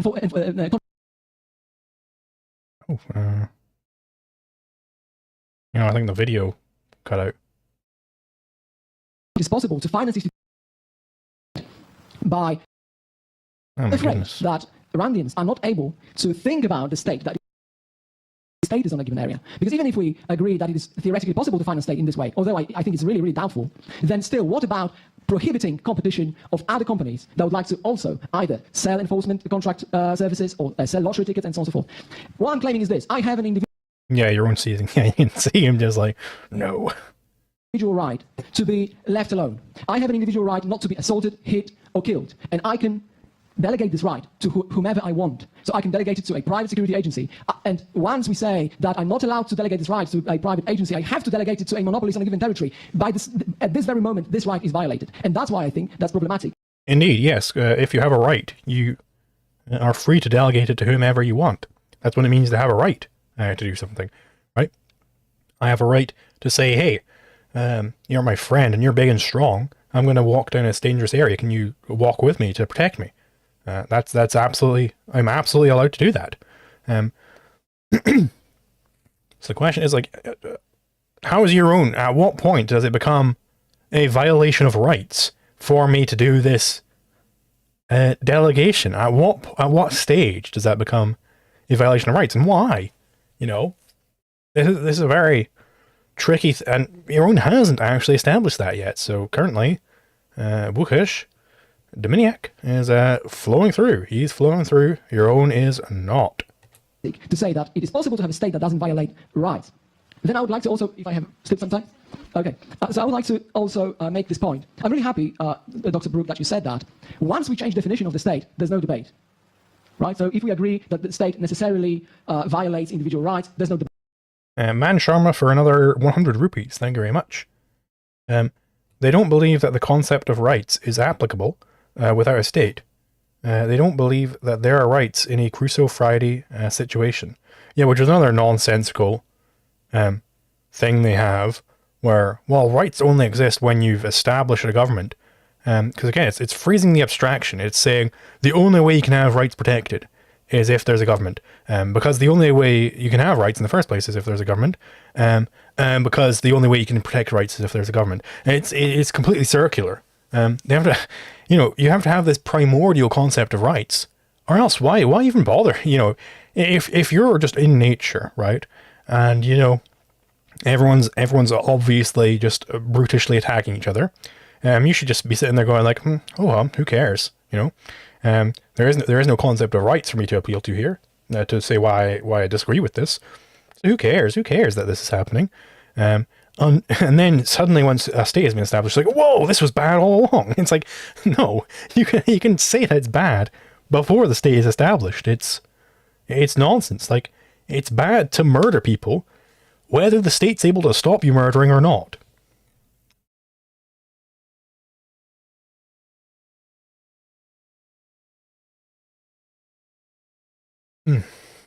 Debate between us, right? No, there's no debate. It would be a different one. Well, there will be different debate.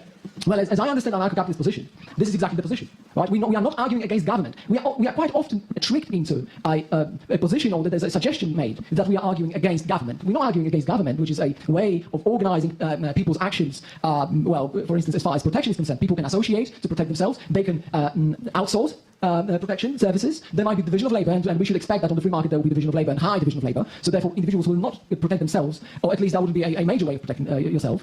Well, yeah, basically. So what we're saying is that government is absolutely justified institution if we understand government as an institution that doesn't violate individual rights. And when is the case? When there's no monopoly status, when there's no compulsory monopoly, and when there's no taxation. Okay, so that would be my answer. Am I supposed to ask questions? Can I just comment on that? Or? Please. Yes, yes, maybe Each first. of the questions I think would be helpful if we just commented. So let me first deal with this: how to fund a state. I mean, I actually agree on the lottery. I don't think that was the best suggestion in terms of funding a state. I don't think a state lottery would work. And why lottery? Why not state cards or whatever? Right? Well, no, I think there's a difference, but partially because I think that. Okay, so my main point is that I think the way a state would be funded is voluntary. Yeah, I very much like this line of reasoning from Dominiak, where, yeah, if you know, why state lottery? Why not state cars? Why not state this? Why not state that? Why not state protection? Yeah. Totally, that is the people who write checks. And you can imagine a state lottery as being more successful than a private lottery because people would want to fund the state and use a lottery to fund it, and that would be the competitive advantage. Would be. No, people just want to. People just want to do it. Like, yeah, this is charity. That's a great business model there. The voluntary, the idea that this money is going to fund the police and the military, and I want that, and I'd rather do that than provide profit to Sands casinos, right, to the casino company. So even though they can do it more effectively in the sense that the prices will be bigger, there's an added benefit because I get to get my policing and my military at the same time. So that could be a justification. I just don't find a lottery a very appealing way to do it. Just sorry for interrupting, but that of course presupposes that people want to have a state, that there's a particular state of public opinion. No question. A voluntary state, a system of voluntary taxation assumes that people want a state. That is, they want this particular government. That's one of the beauties of making it voluntary. That is, if they don't, then the society breaks apart, and we get the disaster that is a stateless society, and it would be horrific. But and I think you can't ignore the consequences of what's being suggested. The consequences are horrific, and I'll get to those in a minute. So yes, people will have to. If people, I always say, people talk about a draft, right? And I'm from Israel. Those of you who don't know, I'm from Israel. I served in the Israeli army for 3 years because I had to. I had no choice. I was drafted. I know and completely understand the evil of a draft. And people say, and I say, Israel shouldn't have a draft. Israel should have an all-volunteer army. And people say, well, how will it exist? And my answer to that is, a country that cannot raise a volunteer army to defend itself doesn't deserve to exist. And it's the same true of a government that cannot raise through voluntary means the funds to sustain itself doesn't deserve to exist. What the alternative will be is a second question. I think the alternative will turn out to be worse. But if you can't raise the money, then yeah, everything will fall apart, everything deteriorates. So I think. I mean, good luck then. We are just in fairyland at this point. We're in fairyland where, well, people just voluntarily agree to fund it. But then there's the second part of Dominiak's argument. It's like, well, can they voluntarily decide to go somewhere else? Can there be competition here?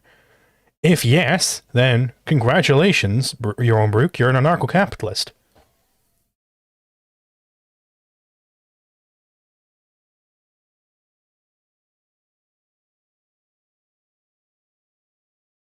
I think the key is what I spends most of that essay talking about. But yeah, no, Yaron Brook, you can't go a single debate without bringing up Israel.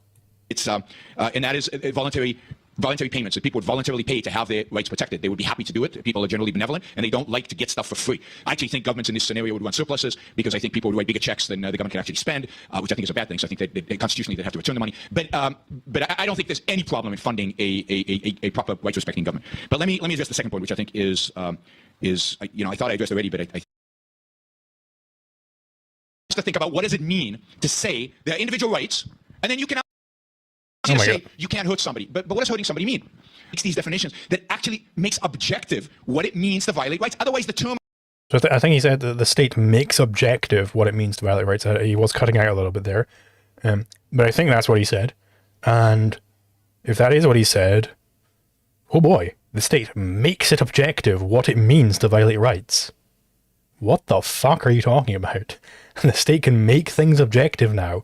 I thought things just are objective means, in objectivism, it means a relationship between your mind and reality. It's a recognition of reality by your mind. Where the fuck does the state come in there? Why do you need a state to make this link exist? Like, are the state the mystic priests who can put into your mind the right kinds of Kantian categories in order to make this thing objective? Like, what the fuck are you talking about, bro? This is a complete departure from every other area in philosophy that objectivism speaks on. Like, this is nonsense. Anarcho-Hopian for $8 Australian dollars. Thank you very much. Yaron Brook and Israel versus Dave Smith and Pat Buchanan. Who you got? Yeah, no, fucking. They each got their favorite little mascot. They got to bring up all the time because I mean that's ultimately what they got. Yaron Brook's doing the same sort of thing as Dave Smith. He's a little bit more advanced than Dave Smith. You got to give him that. He knows a little bit more philosophy. But these still are just sound bites that he's giving us. It's sound bites all the way down. Right? He doesn't actually have a first principles justification of any of this. He's got his sound bites, and he's going to get out his sound bites. Once he's gone through his big list of talking points, then that's it, and there is no more debate. You know, as we know, this is not debatable. It's not an issue which is debatable, because he's gone through his sound bites already. Like, didn't you hear the sound bites he already gave? Like, come on, it's not debatable, guys. It just is not debatable. It's nonsense, actually. They don't actually have a first principle justification of any of this.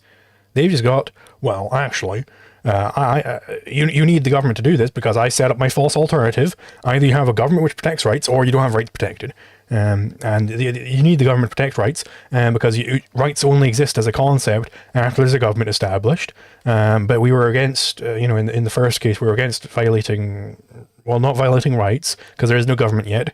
We just didn't like it. It felt icky. And then we decided, you know what, let's just randomly establish a government. Then boom, suddenly the canteen categories flushed into our heads, and we knew all about this thing called rights. And we're like, whoa, now we know why it was bad the whole time. It's nonsense. This is, he's departing from the ordinary way of doing objectivism, the ordinary way of doing philosophy. Of individual rights is meaningless. This protection agency defines individual rights in that way. This protection agency defines... Again, he's arguing against polycentrism here. Dominiak at no point has endorsed polycentrism, so this is just a straw man attack he's doing.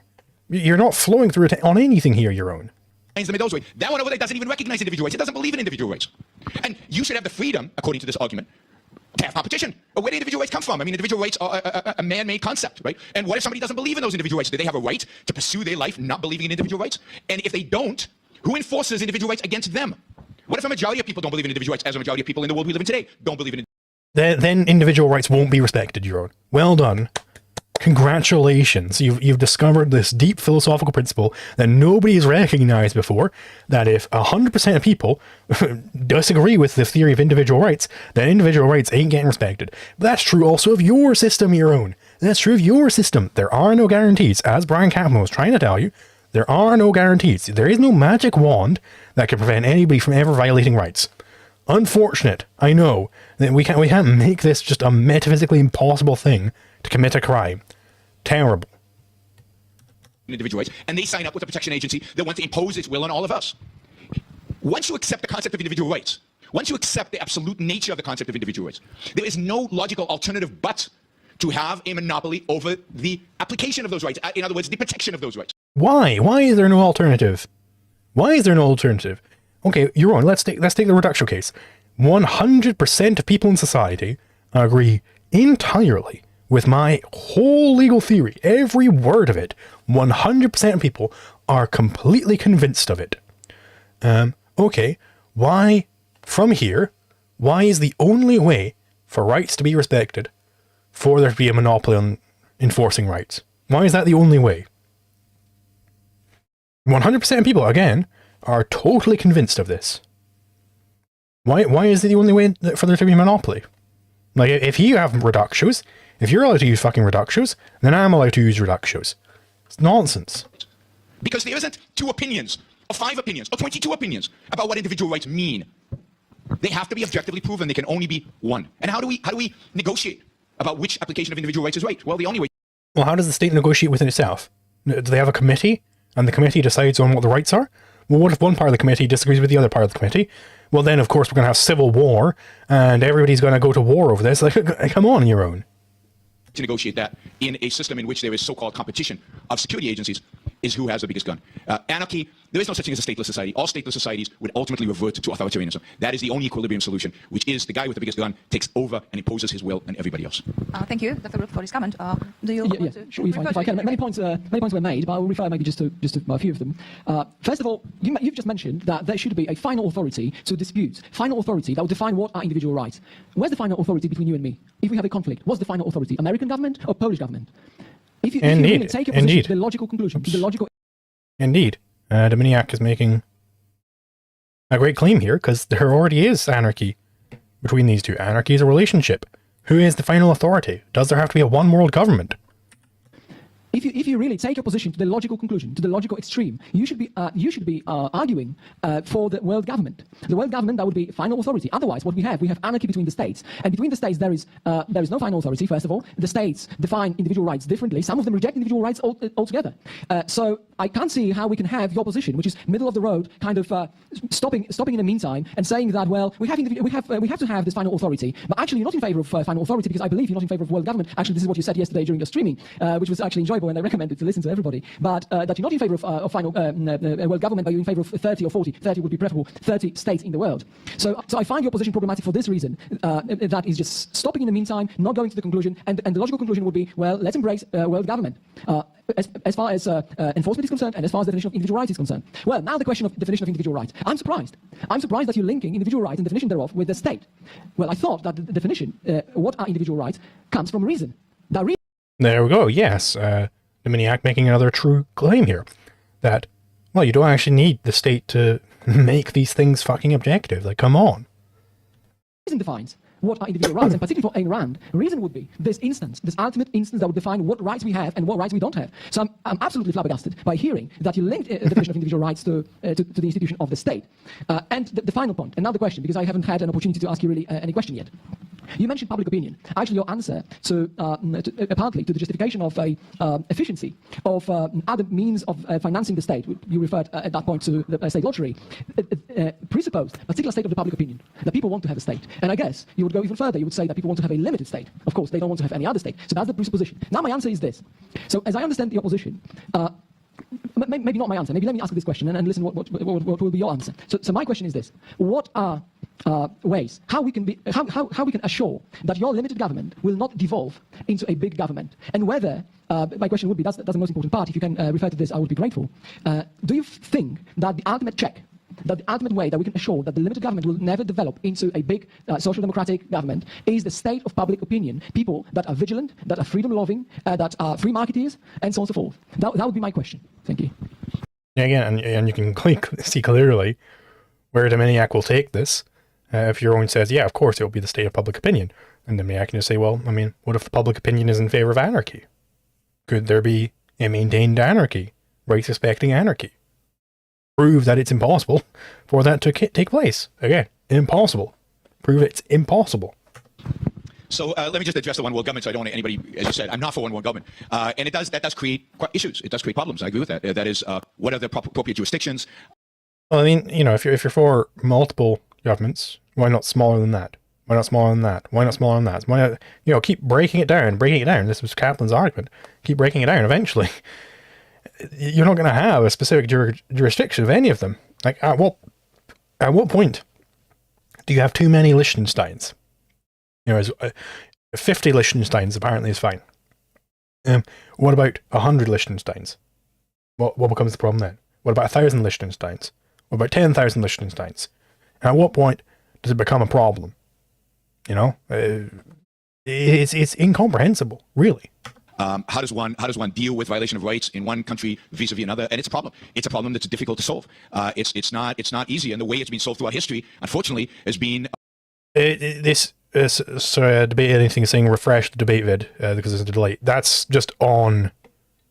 I think when they were filming this, there was that delay in there, like because there was like some lags baked into the video. Like this isn't something which I can refresh and get rid of. Often has been institutions like the United Nations or going to war. I mean, this is why I don't want to multiply security agencies, because it's such a horrible problem to have these multiple. I mean, maybe I can fix it. Probably you're out at current time. I mean, we'll see. Rid of that timestamp for a book. Throughout history, unfortunately, has been often. Yeah, no, the delay is just in the video.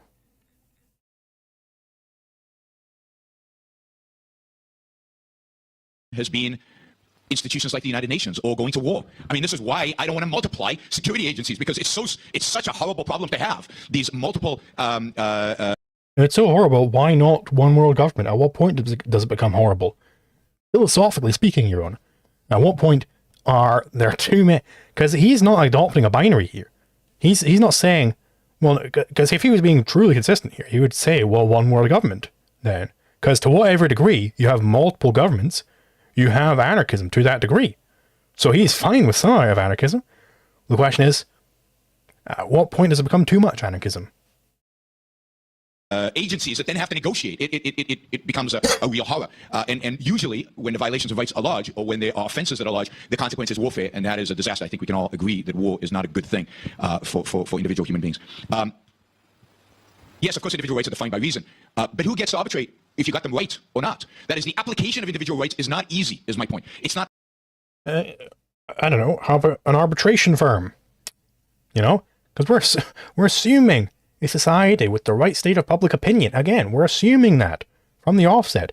Obviously, if basically everybody is a communist, then yeah, you'll get communism. Whoop-de-fucking-do. But if basically everybody is an ANCAP, then people would be appalled at arbiters who are trying to arbitrate based on communist principles. They would say, no, I'm not going to fucking go there. Of course I wouldn't go there. They're commies. Very easy. Not obvious what is or is not a violation of individual rights. Again, these are complex issues, and who gets to decide whether you got it right or wrong? And again, if there are 5 agencies, and again, what happens if one of them, and this is a question, what happens if one of the security agents doesn't believe in individual rights? Who imposes the will of individual rights on? What happens if one of the states doesn't believe in fucking rights? What happens if, because again, you have a monopoly, what if that one monopolistic government doesn't believe in individual rights? Again, each of these criticisms applies equally to your system, Yaron. Finally, let me answer the question, what are the ways that assure that limited government will not devolve into big government? Well, vigilance, yes. Ultimately, it has to be vigilance. We get the government we deserve. We very much get the government we deserve, unfortunately. And if people are not vigilant, then the government will devolve. Same thing with the insurance agencies, okay? Same thing with those security firms. Well, what prevents them from going bad? Vigilance and, actually, competition. Competition. Very easy to get rid of an insurance firm which is not insuring property properly. Just go fucking elsewhere. Spend your money elsewhere. Well, how do we ensure that coffee shops won't sell bad coffee? Well, we need to be constantly vigilant against them because there's a monopoly in coffee shops. So we need to be really vigilant that they're making the philosophically best coffee. No, the answer is go to a different fucking coffee shop and they'll go out of business. Into a nightmare. And I think the vigilance is primarily the responsibility of the intellectuals within a culture. I think they are the primarily responsible for it. I think most people don't really think about these things too much. Their views on these things are guided by the views of the intellectuals, and you can see this throughout history. The periods in which we have achieved some semblance of freedom, some semblance of capitalism, are periods in which the intellectuals supported these ideas, and the periods in which we have not is when the intellectuals turn against these ideas. So I think, yes, it's, at the end of the day, it's an ideological struggle. At the end of the day, to secure freedom and maintain freedom, to secure a limited government, to maintain a limited government requires the right ideas be held by the right people and promulgated through society. And to the extent that those ideas go away, I don't care what system you have, it will not survive people wanting something different if they want to. Yeah, so it's almost like he can kind of see it coming, but it's like he doesn't quite grasp just how much of a trouble he's in here. Because if you have this properly vigilant, rational society, why would they necessarily devolve into gang warfare? Why? Why would that happen? Strong enough if enough of them want it. Okay, if I can refer to that, and particularly to the last part, let me try to put you in check. So that would be this. Well, look at that. Now we've just seen that the necessary condition for having a limited government is a particular state of public opinion, vigilancy, freedom-loving citizens, and so on and so forth. Well, now, if you assume that the public opinion is necessary for having a limited government, if you, what's more, if you think it's possible and you think it's likely, I guess, right, that we can have this public opinion, then why do you assume it's unlikely in the case of anarchy? Why do you assume that anarchy will be war, gang warfare? Maybe the case for anarchy also is based on the state of public opinion. We don't believe that people with a, let's say, a state of public opinion that is not of a kind of loving freedom, loving free market, and so on and so forth, would really develop into sustainable and justified anarchy. We assume exactly the same what you assume, which is the state of public opinion. Now I'm asking, how is it possible? How do you square these two things? Saying that, well, that's possible and likely to have public opinion and then to form a limited government, but it's for some reason unlikely to have the same state of public opinion and to form competing protection agencies and to form anarcho-capitalist society. I find it contradictory and would love to hear what is the explanation for this position, which seems to me inconsistent. And maybe why are you shaking your head, bro? Like he's spitting so hard here. It's like everything he's saying is obviously true. The second point, really short, and the second point would be, yeah, that's, I'm happy against the world government, but you didn't really give us any reason why you're against the world government in the face. Indeed, yeah. Why is Yaron against the world government? Why? Of your view that there must be ultimate arbiter, that there must be ultimate judge, that there must be ultimate gun, the strongest guns, right? So I acknowledge your position on that, but I can't see how you principally can have these two views together. All right, let's start with public opinion. I don't think anarchy depends on public opinion, and I don't think even if public opinion is for liberty, anarchy results in the same thing. It results in gang warfare. That is, all you need is a minority of people, a small minority of people, who don't respect the rights of other people. But if they have... Okay, so he thinks that you could have a small minority of people which don't respect rights, and they're able to subjugate everybody else. This is fantasy land. No, you can't have a small minority violently subjugating a large, motivated majority. Not possible at all. Alright? And it's like, you know, objectivists will recognize this elsewhere. They'll recognize that, like, oh, democracy is mob rule. The majority, it's always winning over the minority, and the smallest minority is the individual, and blah, blah, blah, blah, blah, blah. Why do they forget these insights the second it comes to this topic? You know? No. You can't have a small minority violently subjugating everybody else. The only way in which you have subjugation, like with, you know, feudal lords or whatever, is if the people they're ruling generally are apathetic or in favor of what's happening. That's the only case you get it. Again, in Atlas Shrugged, how was the government able to get away with all these horrible authoritarian controls? Because most people were in favor of it. This is, again, the big insight by Ayn Rand. It's very, very rare that you get these rational people. That's why rationality is being so trod upon. So no, you're wrong. Have big enough guns, it doesn't matter. Because... well, they just have to have big enough guns. They just have to have big enough guns. Like, no, they can have the biggest fucking gun in the world. If 90% of people are attacking that 10%, it doesn't matter how fucking big their goddamn guns are, Yaron. They're not, the 10% ain't winning that fight.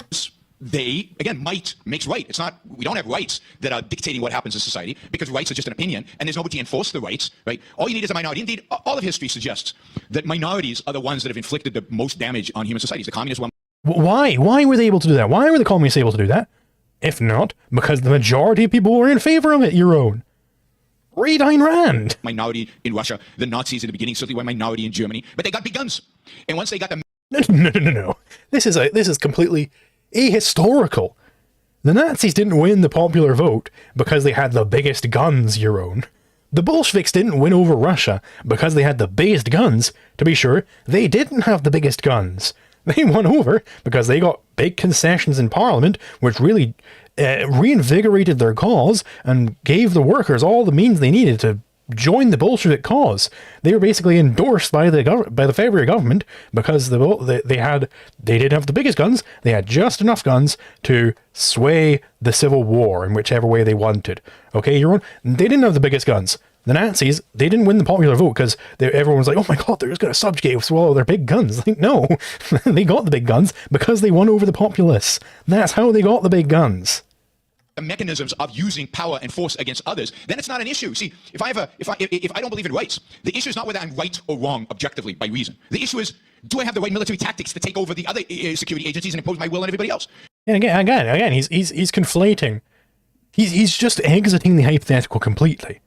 Where Dominiak had the hypothetical where you have the right state of public opinion, where people do respect rights, do believe in rights, and he's saying, well, again, if we don't believe in rights, then anybody can... It's like, whoa, you've exited the hypothetical there. You're outside the hypothetical. You're not saying anything of relevance. Asarchist says, the Randians assert the idealistic view of their government and then argue against the worst caricature of anarchism. Yeah, they will take all of like the fucking rainbows and sweets for their system. We got to just grant them all of that. We just got to just grant them the most rational, the most objectivist, the most stable form of government ever. This government, everybody's in favor of it. It's so great. People are so in favor of it. They're just willing. It's going to run a surplus because people just want to give it so much money. We got to give them all of that. And then the second it comes around to anarchism, we go, no, none of this will happen. None of this works, you guys. What the fuck, man? It's an issue of military tactics. It's an issue of who is willing to be the most ruthless. And you know what? The people who are most ruthless are the people who don't respect rights. So, no, in a competition of force... Oh my god, so he's making like the fucking Pete Quinones point, where it's like, the people who want to win will always beat the people who want to be left alone. Hello, Pete Quinones. You look different today.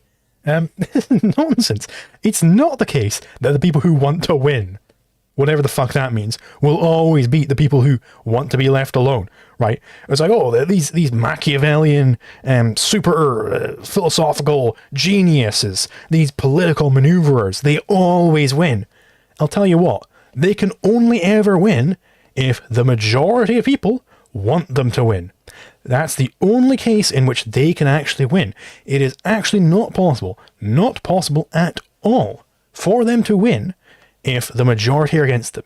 You can have all the Machiavellian, neat maneuvering, following all the 48 laws of power. You can do all of that you want, but if people are not buying what you're selling, ain't gonna work. Ain't gonna happen. Which is what anarchists want. They want competition in force. The most ruthless wins, not the most just, or the person who has the most people necessarily is going to win. So it's not an issue of public opinion. Once you get to anarchy, it's an issue of the biggest guns. And again, the whole concept of individual rights, it doesn't exist once you introduce competition into the realm, so-called competition, because I don't believe it's competition, into the realm of force. What are you competing about? The only reason there's competition is because we don't agree on how rights are going to apply. This agency thinks rights should be applied in this way, and this agency thinks rights should be applied in that way. Of course, Yaron's perfect government, they're going to all agree. Every single person in his government is going to be in total agreement with how rights are to be enforced, and everybody in the population will be in total agreement with that, and there will be no disagreements at all. Fairyland. And we don't agree. And how do we resolve disagreement? Well, the way countries resolve disagreement, unfortunately, ultimately through warfare. That's how we resolve disagreement, through violence, and therefore by negation of the very principle of rights. So anarchy, if you believe in individual rights, then anarchy is self-contradictory. Anarchy is a system that rejects individual rights. It rejects the concept of individual rights and rejects the idea that it comes from reason, and it is objective. If it is objective, then there's only one interpretation, and that interpretation needs to be enforced by a single government. Now, big leap there. Single interpretation, single correct interpretation. Okay, yeah, there is a single correct interpretation of what the law is, of what your rights are. Indeed. But you never have everybody in society totally agrees with that, whether there's a government or not. It's like, okay, well then we need to have this single interpretation. We need to have this single interpretation from a monopoly government. But will the monopoly government even give you a single interpretation? Will everybody in that government agree fully? No, there'll be differences. You know, one police officer might have a slight difference of opinion than another. There'll be different judges. Judges disagree all the fucking time. That's why there's such a thing as case law, right? Different judges have different interpretations of it. You already have different interpretations of it. Now, indeed, to the extent that people are wrong about what the law is, they're wrong and they should be fought, right? But that doesn't mean that necessarily where you have competing rights enforcement agencies, that they're providing different types of law. That's polycentrism. That's a particular type of thesis. That's not the thesis that Dominiak is giving, and he looks very tired here. I can't blame him. Oh, why then don't I support one government? Because I recognize that mistakes can be made. I recognize that as you mentioned, that people sometimes lose. Yeah, indeed. Mistakes can be made, and, sometimes the government will be bad. So let's take that principle and keep applying it down. Why 40 to 50 states? Why that many? It's arbitrary. Why not 100 to 200? Why not 300 to 400? Why not 1,000 to 2,000? At what point does it become a problem, Yaron? Lose an interest, they lose the vigilance, and a particular state can deteriorate into a not limited state, but into a mixed economy, into a bad state. So I recognize the fact that once we establish a free society, it is not determined that it will always. I mean, you can see just how much Yaron is on the back foot here. Like, you can just tell. Like, I think he can tell as well that he's not in a great position here.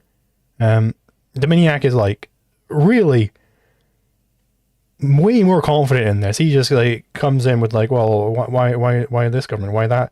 Why not a world government? Why this? Why that? And Yaron's like, and he's kind of trying to stumble over himself to come up with something. And I don't think he's doing a good job of it. I think he knows that he's kind of got on this. Always be a free society, that it can revert towards the negative. And I want options. In that way, I am for competition among governments. Competition in quotes, because I don't think it's real. Okay. Yeah, competition in quotes. Indeed. So, I mean, Yaron, you are for what you would call competing governments anarchy. You're for that. You want there to be competing governments. Why are you stopping there? Why stop there? Real competition, but on different geographic areas, not overlapping. So yeah. Why different geographic areas? What difference does that make, Yaron? What difference does it make? And again, you know, if I have to explicitly consent to the state, then the geographic boundaries of a state are determined by the explicit consent of citizens. Whoopsie-daisies, I no longer explicitly consent to the government of the United Kingdom, so I'm now going to explicitly consent to the government of fucking Poland, right? They're in Poland. I'm explicitly consenting to the government of Poland now. So now does Polish territory have like a tiny little enclave in my house? Is that how it works? Are we having a constant fluctuation in territory? Because we're very quickly going to get to anarchy here. I'm not particularly enthralled with Poland having its own government, but, you know, something in Europe does make sense to have a government in Europe that protects individual rights in Europe. And in case the United States descends into, let's assume all these governments are really free and they only protect individual rights and they're really good and wonderful. Let's assume then one of them deteriorates and becomes unfree. You can escape. I want options to escape. Now, maybe when we have something on Mars and the government's over there. So wouldn't it be great if you didn't even have to escape? If you could just cancel your subscription and pay another guy? Wouldn't that be great? We can have one world government on Earth. You know, that bothers me less. As long as there's an option for when something fails, I can go somewhere else. Under anarchy, there's no way to go. I can fire my agent. What do you mean there's fucking nowhere to go? You don't have to go anywhere in the first place. Because again, we're assuming a positive state of public opinion. We're not assuming that everybody's a fucking communist here. Alright, so there is not going to be this big communist bad guy coming to kill me. Right? I don't have to run away. Agency and go to another agency, but I'm still in the midst of a war between agencies. Why are you in the midst of a war? Why is there this war? Why did the war happen? Everybody's an anarchist already. Everybody agrees. Anarchy secures one thing. It secures fear. It secures uncertainty. It secures constant stress about who is going to attack whom, when, and where. It is a constant state of war. And that's what I want to avoid. That's where I think individual rights don't matter under anarchy, because they're not being protected by anybody. Thank you, Dr. Brook. Do you want to sum up? Yeah, shortly, before we go to the audience. May I have yes, some if you want to sum up it anyway. Then I would like to sum it up, because I guess we'll have some summary After the question session at the end. from the I just wanted to say one thing.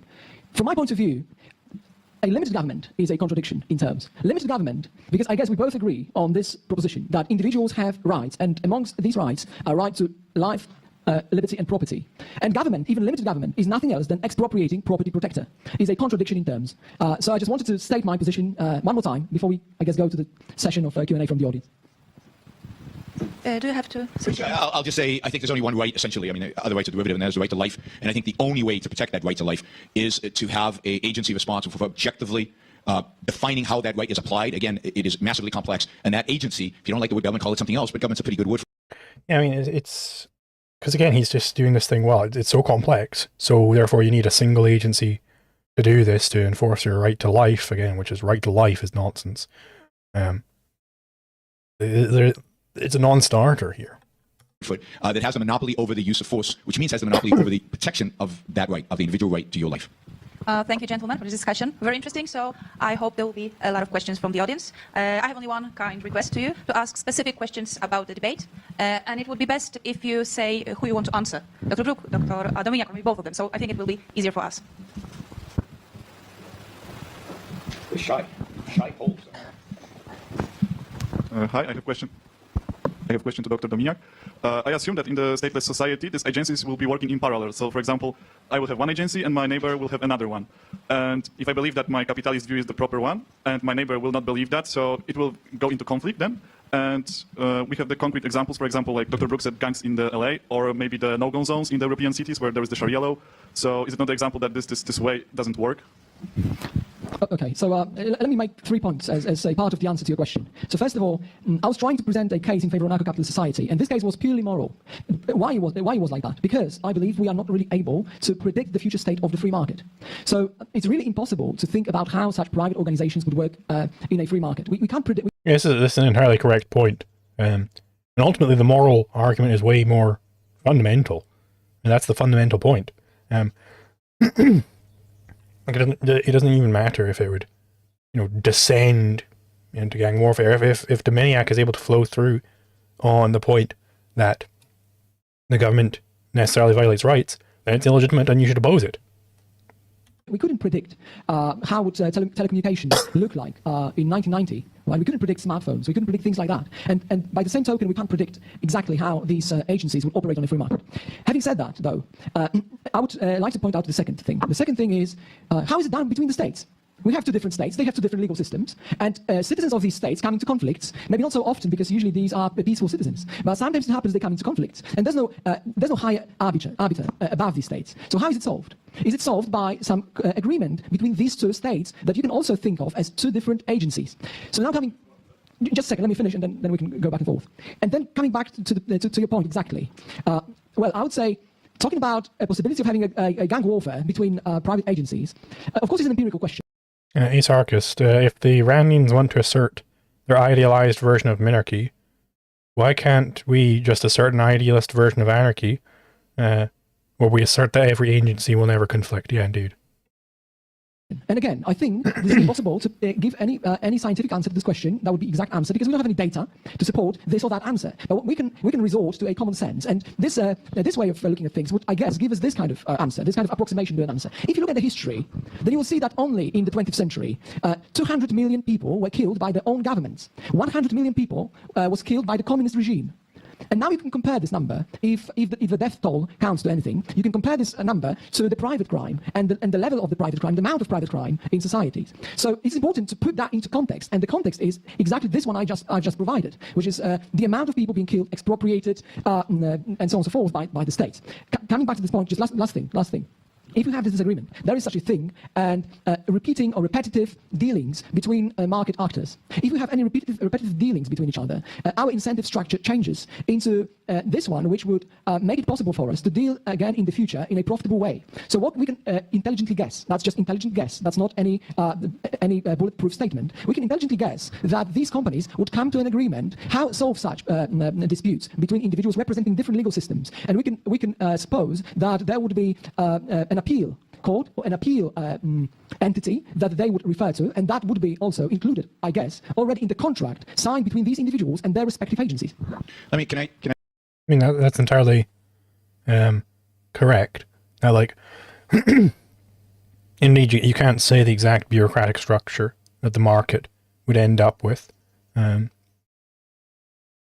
why the moral argument is more important. But, like, still, you shouldn't expect, if you've got like the properly rational society, you shouldn't expect suddenly monopolies to be the best way to do with this. Like, that's not how it is any other time. Man asks if I'm going to bring back the post-debate, post-stream Discord chats. Yeah, possibly. Could do. Can I, let me take a shot at answering some of this. Particularly this issue of how's it done between states. It's a disaster between states. It's exactly a good example of, so Egypt in 1956 decides to nationalize the private property of French and British companies called the Suez Canal. And the consequence of that is a short-term war where the French and the British paratroop into to try to protect the property. I mean, is that how it often happens? Is it often the case? Is that the general case where it's a disaster between states? Or is it generally fine? Does it generally work out fine? I think it generally works out fine. Or imagine in a different world, the private agencies that protected these companies would paratroop troops. Like, he's got to go all the way back to the fucking Suez Crisis. So what was that? Like fucking like 60s, the 70s? Like, that was a fucking long ass time ago. Man, that's in my eye. Protect the property. And then the United States, which is has a much bigger gun, right, says, we don't like that, go back home, let the Egyptians have it. That was the resolution. Is that a just revolution? Was it the right resolution? Who gets to decide? Who got to decide? I tell you who got to decide. The biggest gun. The United States had the biggest gun, and therefore it got to decide what the resolution was. In the 1940s and 50s, just I'm picking on the Middle East because I guess I'm Israeli, these countries nationalized the oil of American, French, and British oil companies. What was the resolution? Well, the resolution was, okay, you can have it. That's fine. Do it. Go ahead. Stuff like this happens all the time. Massive injustices between states happen all the time. Sometimes they're resolved by war. Sometimes they negotiate and they come to a deal. Sometimes one party just backs off. But there's no objective standard. There's no actual practice of individual rights. There's no, this is your property, we will protect it. That is all out. And it's exactly this kind of foreign policy. No, I mean, I wonder if this has anything to do with the fact that it's being done by governments. Like, yeah, what we really need then is to have 50 to 60 governments, and they'll all be perfectly rational and it'll be fine. No. suggests that if you give multiple now security agencies, not just in every country, in every geographic area, there are multiple of these. Take the United Nations, that horrific, immoral, stupid organization, and now killed my daughter as a response. So I got my family together and we killed your sons. And then we get in front of a tribunal, and then I thought about it 5 years later and I said, no, that wasn't right. So I go and kill more of your sons. So you get your family together, and this goes on through hundreds and hundreds and hundreds of pages. It's exactly why Iceland. It's like, of course, we necessarily, under anarchism, we're going to get just random gang warfare like this. People will just assume that, well, if you kill my daughter, I'm going to kill your sons. Why? Why are you assuming a world where this is the case, where people think like this? Iceland stayed primitive, right? It's exactly why Iceland stayed primitive. No, Iceland, no, this is false. Iceland was flourishing. It was doing perfectly fine in its period of relative statelessness. And again, it only ended up collapsing because of the statist aspects, because there wasn't free entry into chieftaincy. That's why it ended up collapsing. It was a period of a few centuries, lowest murder rate in all of its history, lowest crime rate in all of Europe. This is a great time. Right? God, I don't want to live in that world. I don't want to live in a world where we get to shoot each other and kill each other randomly out of whim. Sure, you can use the communist government and the Nazi government as an example of what government is. But of course, nobody thinks that's a good government, right? So yes, there is... Well, the Nazis and the communists think it's a good government. Evil done in the name of evil governments, in the name of gangs. I consider anarchism to be on that same spectrum, in that same world. It's a world in which violence is legitimized by providing competition in violence. You want violence to be legitimized, Yaron. You also want violence to be legitimized. You think your government can legitimately do some forms of violence. What is that if not legitimizing violence? You're legitimizing it. And communism is bad, fascism is bad, and certainly so is this idea of anarchism. And I never call it anarcho-capitalism because I think it's a contradiction in terms. Capitalism acquires government. And then... Well, that's nonsense. I'll tell you why. So, anarchism implies capitalism, and capitalism implies anarchism. Why is this the case? Well, if you've got anarchism, well, that means that there is no legal authorities, which means that people are free to trade, they're free to have their private property, all these things. We're at capitalism. Okay, why does capitalism imply anarchism? Okay, well, if you're a capitalist, then you want there to be free exchange. You want there to be private property rights being respected. This means that there couldn't be any legal authorities to abrogate those rights. We're at anarchism now. That's anarchism. So anarchism implies capitalism. Capitalism implies anarchism. Again, anarchism just means the rejection of legal authoritarianism. No legal authorities. Which, by the way, Yaron in his opening statement, he was first like, well, anarchism is so bad because there's illegal authorities. Legal authority is the enemy of mankind. Blah, blah, blah, blah, blah. That's why we need a legal authority. Like, he understands the contradiction here, implicitly at least. But he just hasn't quite gotten it. You see it in the mafia, right? You see the same thing, right? You have competing security agencies. And how do they resolve their disputes? Sometimes they negotiate, right? Have you ever seen The Godfather? Right? Sometimes they get into a room together and they cut a deal and they say, oh no, this repetitive, the exact argument. We have repetitive dealing, so we better not turn this into a war. Like, it's the classic meme.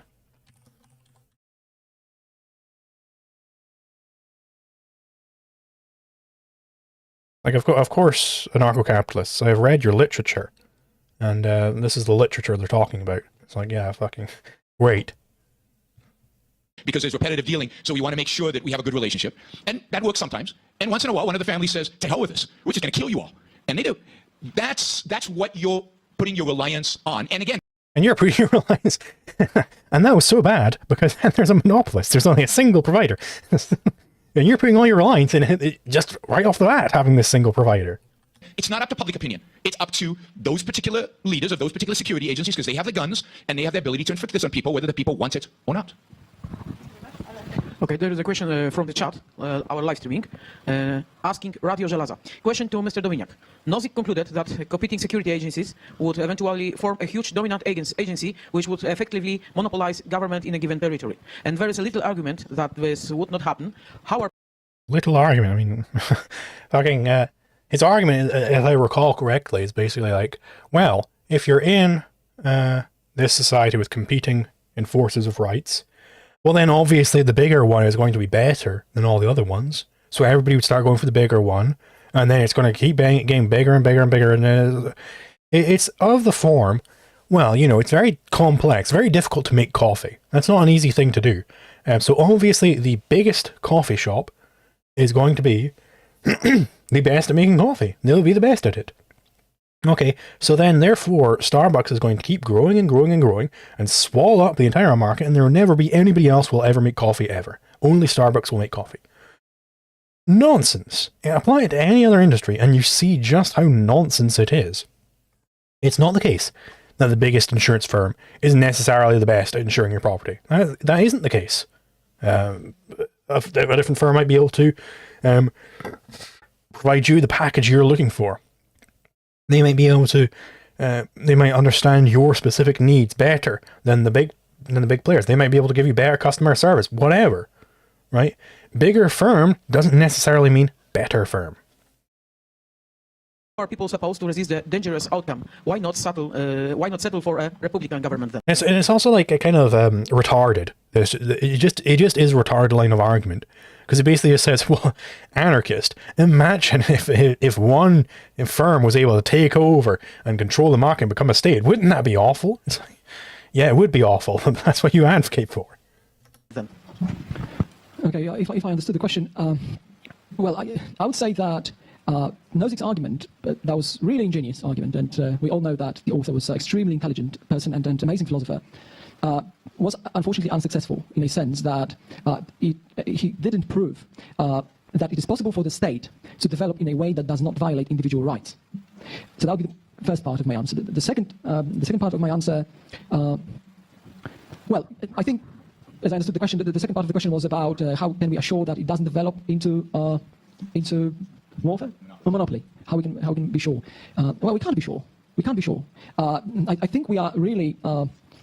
At this point, we have to count on what's more likely, what's less likely, and what would be the circumstances needed to make this devolution less likely. And I guess we kind of both agreed here, whether we're talking about a limited government or we're talking about a stateless society, to make sure that these arrangements don't devolve into a monopolistic, rights-violating government, and especially a government that is a pretty big government. We have to have a particular state of public opinion. So I think that's the only and ultimate check for this scenario not happening, basically. So that would be my answer. And I will repeat, maybe it's kind of boring, but I will repeat myself again, that the main argument in favor of anarcho-capitalism and against the state is a moral argument. I'm not making cybernetics here. I'm not trying to predict what would happen in the future. It's not futuristic argument or science fiction. We can't really predict that, but we can point into things that are likely to happen, that would be desirable to protect us against such bad scenarios, and ultimately we just resort to a moral argument showing that a government expropriates people, and therefore it's a contradiction in terms and necessarily involves violation of individual rights because it's monopolistic, as was suggested by the question, and because usually it taxes people. That's it, I guess. So let me just say, I don't buy the moral argument. I don't think it's right. I think it's flawed dramatically because if used violently. I mean, doesn't buy the moral argument because it views violence. It's just a competitive, something you can compete around. That's something you can compete around. Okay, well, again, he's being so sloppy here. By violence, he means a package deal of protecting rights and violating rights. He proved why you can't have competition in violating rights. Because if there's violating rights, then you're not in a market anymore. Entirely correct, okay? But why can't you have a market in protecting rights? Whoops, he has to move back to the package suddenly. Right? So he hasn't actually flown through on proving why the moral argument is wrong. So currently, just by the numbers, Dominiak is winning. There is no moral argument for anarchy. The moral argument is... Oh my god, this video is terrible. Jesus, it just keeps cutting out.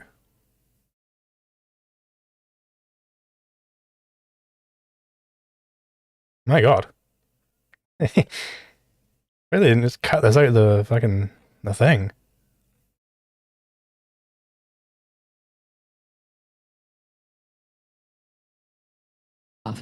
But isn't that exactly the case with the states? The states being racketeers, the states at some point saying, okay, so we're going to kill all these people of this nationality, of this race, of this religion, and so on and so forth.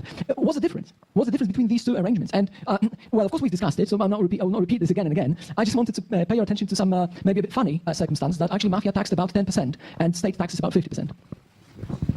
Yeah, I'll take the 50%. I'll take the 50% over the 10% because I get something for the 50%. And wouldn't it be great if you could choose your own? Wouldn't it be great if you could make that choice? I'll take the 50% over the 10%. Great. Wouldn't it be great if you could make that choice? Copyrighted audio, I mean, I doubt it. I think they've just got like a shitty setup. Like the mics keep cutting out and the footage keeps buffering. And at least I don't have to worry constantly about somebody shooting me in the back of the head. So I'd rather not. I'd rather take the 50% and have security than beholden to the mafia and only pay 10%. You know, the other examples David Friedman gives of Somalia. Oh my God. I mean, you should travel to Somalia sometimes to see the wonders of anarchy in Somalia. What's his name? Also, Pete Leeson writes about Somalia. I mean, what a horrible place. And to talk about private law, a private law that basically enslaves women, a private law where you can be stoned to death.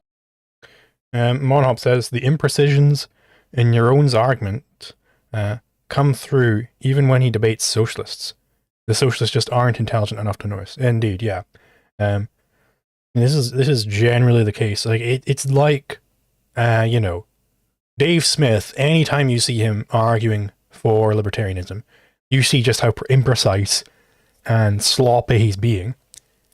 But he can get away with it for the most part. He just couldn't get away with it when Andrew Wilson came along. It's the same thing with Yaron Brook. He can normally get away with this imprecision. Sometimes he runs up against that one opponent who doesn't let him just flower on about this type of stuff, and then he flounders, and this is why he's floundering in this debate. Death, private law that has no concept of individual rights, and indeed David Friedman doesn't have any concept of individual rights. You know, that's not a basis for his arguments for anarchy. Indeed, so yeah, you know that the thing you're arguing against is David Friedman. What? But he's not the same as an ANCAP. He's not an ANCAP, okay? He doesn't have any conception of individual rights. You just said it right there. Dominiak, he does have a conception of individual rights. He said it right from the get-go. Praxman says, this is the best YouTuber currently uploading content. Very good. Thank you very much. But no, I think the difference is this. I have a model for what a state looks like, for what a proper state looks like, for what a rights-respecting, individual rights-respecting state looks like. I believe that the mafia is exactly a model of competition in force. I think competition in force inevitably results in a mafia because there is no standard that dictates how you should compete in force, because individual rights become irrelevant once you accept different agencies defining individual rights in their own different way, defining the law. Defining individual rights in their own ways. Boom, boom, boom. He thinks that anarchism means polycentrism because he's a legal positivist. He thinks that individual rights come from these different agencies. It comes from either these competing agencies or it comes from the state. He's just said it right there. That is not the argument you're in right now, Yaron. You're talking to a natural rights theorist right now. He doesn't think that these agencies are the ones defining individual rights. He thinks they come from reason. He said this explicitly to you. So no, you've exited. You've exited the argument, Yaron. You're arguing against something else. You're arguing against David Friedman right now. Stop arguing against David Friedman. He's not in the room, okay? Only Dominiak's in the room with you right now. Argue against Dominiak, please. Law in their own different way. There is no law. There is no individual rights. They're just mafias. That's all that's left. Inevitably, under anarchism, no matter what public opinion is. Well, I think as the question from the chat suggested, actually what we can expect from a limited government is basically a devolution into a bigger government and a violation of individual rights. So, in a word, what's the worst scenario we can think of as far as the anarcho-capitalist society is concerned is that some of these private agencies would basically devolve into the state. So the state is the worst possible scenario, and well, we can at least give it a try. We can at least have 500 years of freedom before the state develops, because as we know from history, state doesn't develop quickly. It took a bit to develop a contemporary state. Actually, we can say that the beginning of the institution of the state is 1648. I mean, that's logically just false, right? The devolution of anarchy to a state is through violence. It's through the violation of individual rights. So yes, the state such a society will create is the worst of all. Is the worst of all. Although I think. Whoa, your own. Why would it be the worst of all? Excuse me? Are we forgetting Leonard Peikoff here? Leonard Peikoff's philosophical theory of history. Are we forgetting this? Okay, so if we have a rights-respecting society with a good, this-worldly, rational philosophy, why would the government which forms from that be the worst of all types? How would it be the worst of all types? By what possible means could it be the worst of all types? Again, he's forgetting every other area of objectivist research the second it comes to this topic, because Ayn Rand forgot about every other area of objectivist research when it came to this topic. So now he's got to desperately try and launder this position for a modern audience, and it just doesn't fly. I think the process of getting there, that is, anarchism is worse than the state that evolves in the end. If you look at the bloodiest periods in history, they are not periods of the nation state. They are periods. Bloodiest periods of history? Okay, well, let's look at it. It's going to be the Holocaust. It's going to be the communist killing fields. Were these not the biggest governments ever? Well, these are not the biggest governments ever. That's the bloodiest fucking period in history, my friend. That's the bloodiest period in history, was the 20th century dictators. The biggest type of government you could possibly have. The most extreme of statism that you could have. That's when you get the bloodiest periods in history. Not when you have this total laissez-faire. Let's peel it all back. Let's peel it back. The safest period in Iceland's history was their period of anarchism. They had the lowest murder rate ever seen. Okay? That was the least bloody period. Periods of warring religions, of warring tribes, of war, where the state doesn't exist, and the concept of individual rights doesn't exist. That's all right. Yeah, warring religions. Yeah. Let's look at the Crusades. That was really a period of statelessness, wasn't it, guys? That was a period of statelessness. There were no governments. There was no pope, papal states financing any of this. There were no governments, guys. There were no governments going to war. Like what is this ludicrous attitude? Yaron Brook loves doing this sort of like reinterpreting of history, where he just completely flips everything on its head to try and make the points against anarchism. Like, no, this is completely fucking false, Yaron. When everybody is fighting everybody, that is the worst case scenario for human existence, and it's what anarchism ultimately has to lead to logically. No, I think there's no standard. There's no objective standard for what is true, for what are rights. There is no objective standard for what is true. Okay, let's pause right there. Under anarchy, there is no objective standard for what is true. Does epistemology break down without the government? Do we need the government to be the final arbiter of what is true? Is that the claim we're going to be making here? There is no objective standard for what is true when you don't have a government. Okay, so the government is what sets the standard of epistemology. Before there was a government, maybe Heraclitus was right. Maybe he was existing in a time of statelessness. So Heraclitus was right, then the government got established, and then Aristotle came about, because there was suddenly a government to tell you the proper methods of epistemology. Like, what the fuck? And of course, equally retarded when he says what is true, what the rights are. Indeed, you should have these in the same sentence. Without the government, there is no standard for what is true. There is no objective standard for what is true or what your rights are. Indeed, because they're of the same category, and I think both of them can be established without any state. Both of them. For what is the law? For what's a violation? No, well, we can only fight it out. That's all we're left with. That's basically mistaken as far as facts are concerned. This is a Hobbesian myth that in the state of nature, everyone will fight against everyone, and our life will be short and perilous. But the facts are that the biggest amount of victims, both in deaths and in expropriations, in thefts, in mutilations, and so on and so forth, are actually peculiar and peculiar to the states, are peculiar to the statist century, the 20th century, where the states were the strongest. You're not going to tell me, I suppose, that tribes killed more people than the communist regime in China or in Soviet Union. You're not going to... Actually, so I recommend... Whoa, okay. Insanity. He... Really? Okay, that's the argument we're going to go for. Is that Iceland's period of the lowest murder rate ever seen, the lowest period, within that time in Europe, the lowest murder rate, it went way back up after the state got established, the lowest murder rate, that was more death than Soviet Russia, than Maoist China. There was more death there. That's going to be a hard thing to establish here, Yaron. That's going to be very, very hard to establish. Reading Steven Pinker's over what span of time? Better Nature of Our Angels. I just recommend... Better Nature of Our Angel by Steven Pinker. Let's see this.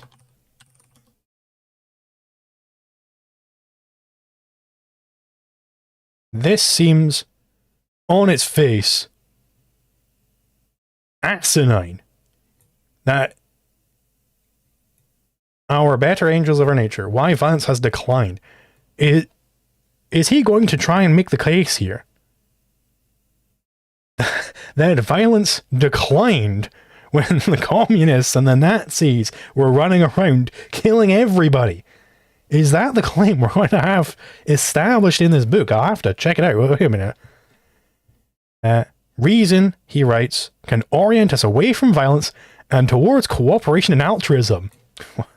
Yeah, great recommendation there, Mr. Objectivist. Great recommendation.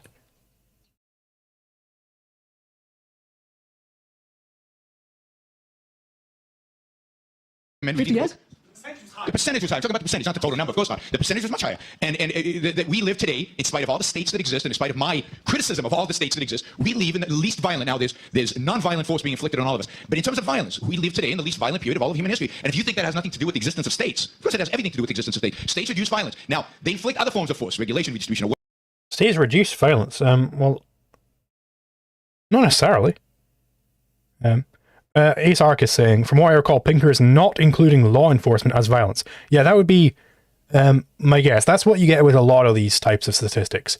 If a police officer is attacking someone, then that's just not counted. Because these people fundamentally, they don't get the Rothbardian analysis that the state really is just another gang. They don't analyze it from that premise. So yeah, it looks like the state reduces violence overall because it all just gets monopolized. And, is it really a better world where instead of getting into a bar fight, because the guy doesn't like me or whatever, that instead he's like Superman and he can just subjugate everybody under his will. And so everybody's afraid. They'll just do whatever the fuck he says. They won't even try to fight back. They'll just do whatever he says. Is that a better world than the world where you at least try to fight back? That's absolutely not clear. Wealth, all this other stuff that I want to eliminate as well. But no, tribes were much more violent than even communists, as evil and as nasty as communists were. They were much more violent. It depends how you look at that, right? So you talk about percentages. Well, if we have 2 people in the world and 1 person is killed, that's 50%. But if you have 100 million people killed, well, I find it worse, basically. So you can opt for percent. I will opt for the number of people killed by the state. Thank you, gentlemen, for this very complex answer. Are there any more questions? Yes. Yes, I have a question to Dr. Dominiak. You said that the limited state is full of contradictions.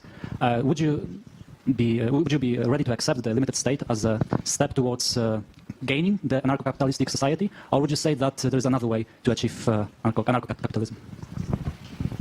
Okay, thank you for that question. I think it will just cool us down a bit because we have this format of debate and we're supposed to argue for the opposite positions, but I think that should be stated that we both come from libertarian, although you're not willing to use the word, we both come, so maybe let me change the word. So we both come from the respect for individual rights, and we want to analyze the possible systems, the political systems or social systems that can consistently and to the high extent, I guess also, that would be important consideration, provide protection for these rights. So although there is some disagreement between us, as you can imagine, I guess, this disagreement is really insignificant in comparison to how many things we share and how many ideas we share and in how many concepts and the rights and liberties we believe in.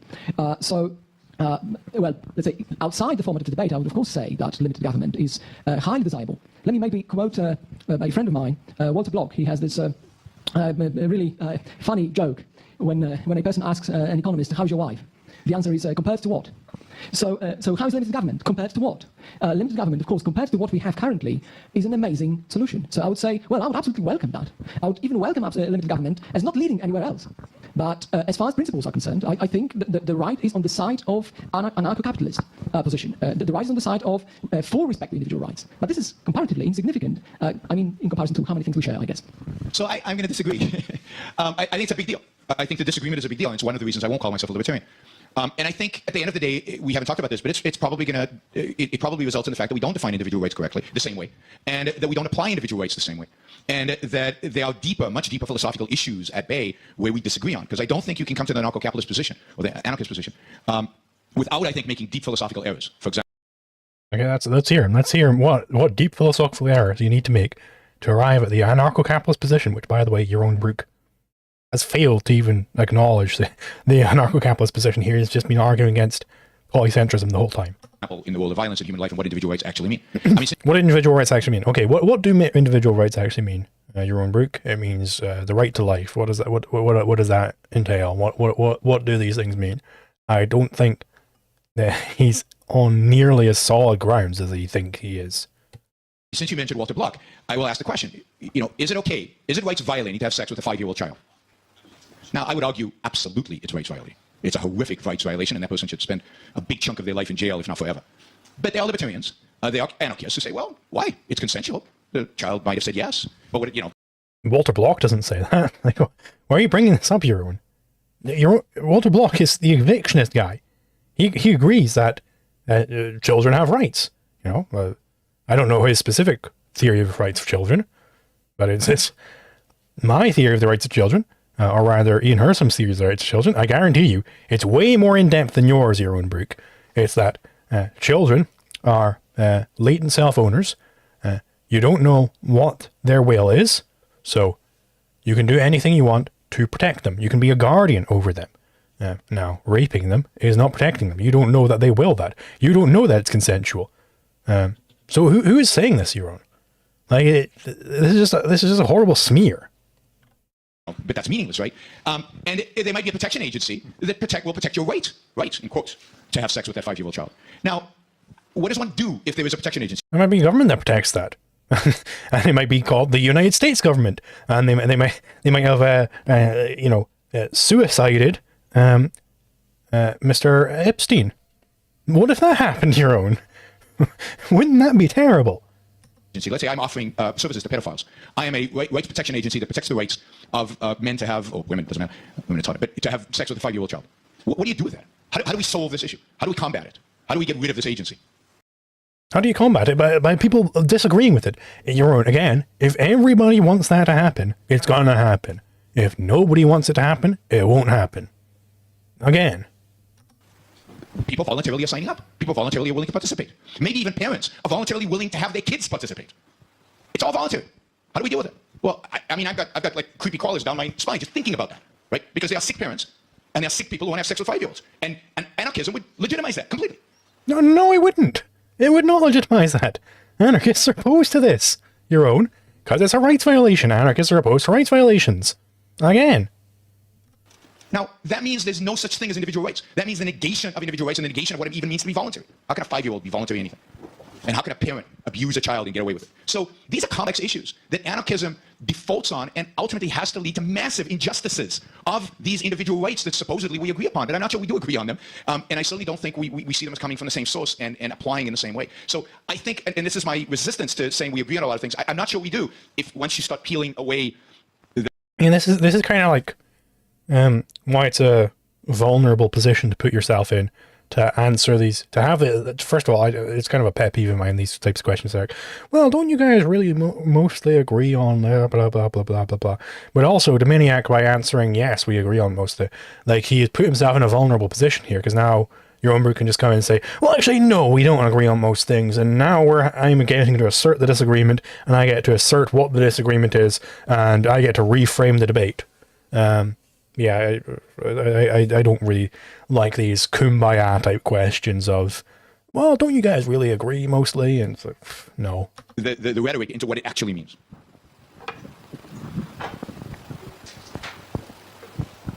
Okay, so I have a question to Dr. Brook. So what's your last comment based on what? On distaste? Like, would you be equally moved? What's your last comment based on, I don't know, moral distaste or repugnance? Would you be equally moved? I don't know, if I just come back home now and enjoying my property and all my liberties, I masturbate watching pornography, I don't know, would you call it unjust, or, I don't know, are you against, effectively, principle of voluntariness?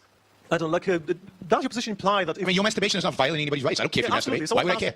Yeah, because I'm trying to test your approach, like, is it based on distaste, repugnance? So let's assume that... I mean, my point is this. My point is that application of individual rights is complicated, and applying it, for example, to children is very complex. But children have rights. And yeah, it's so complex.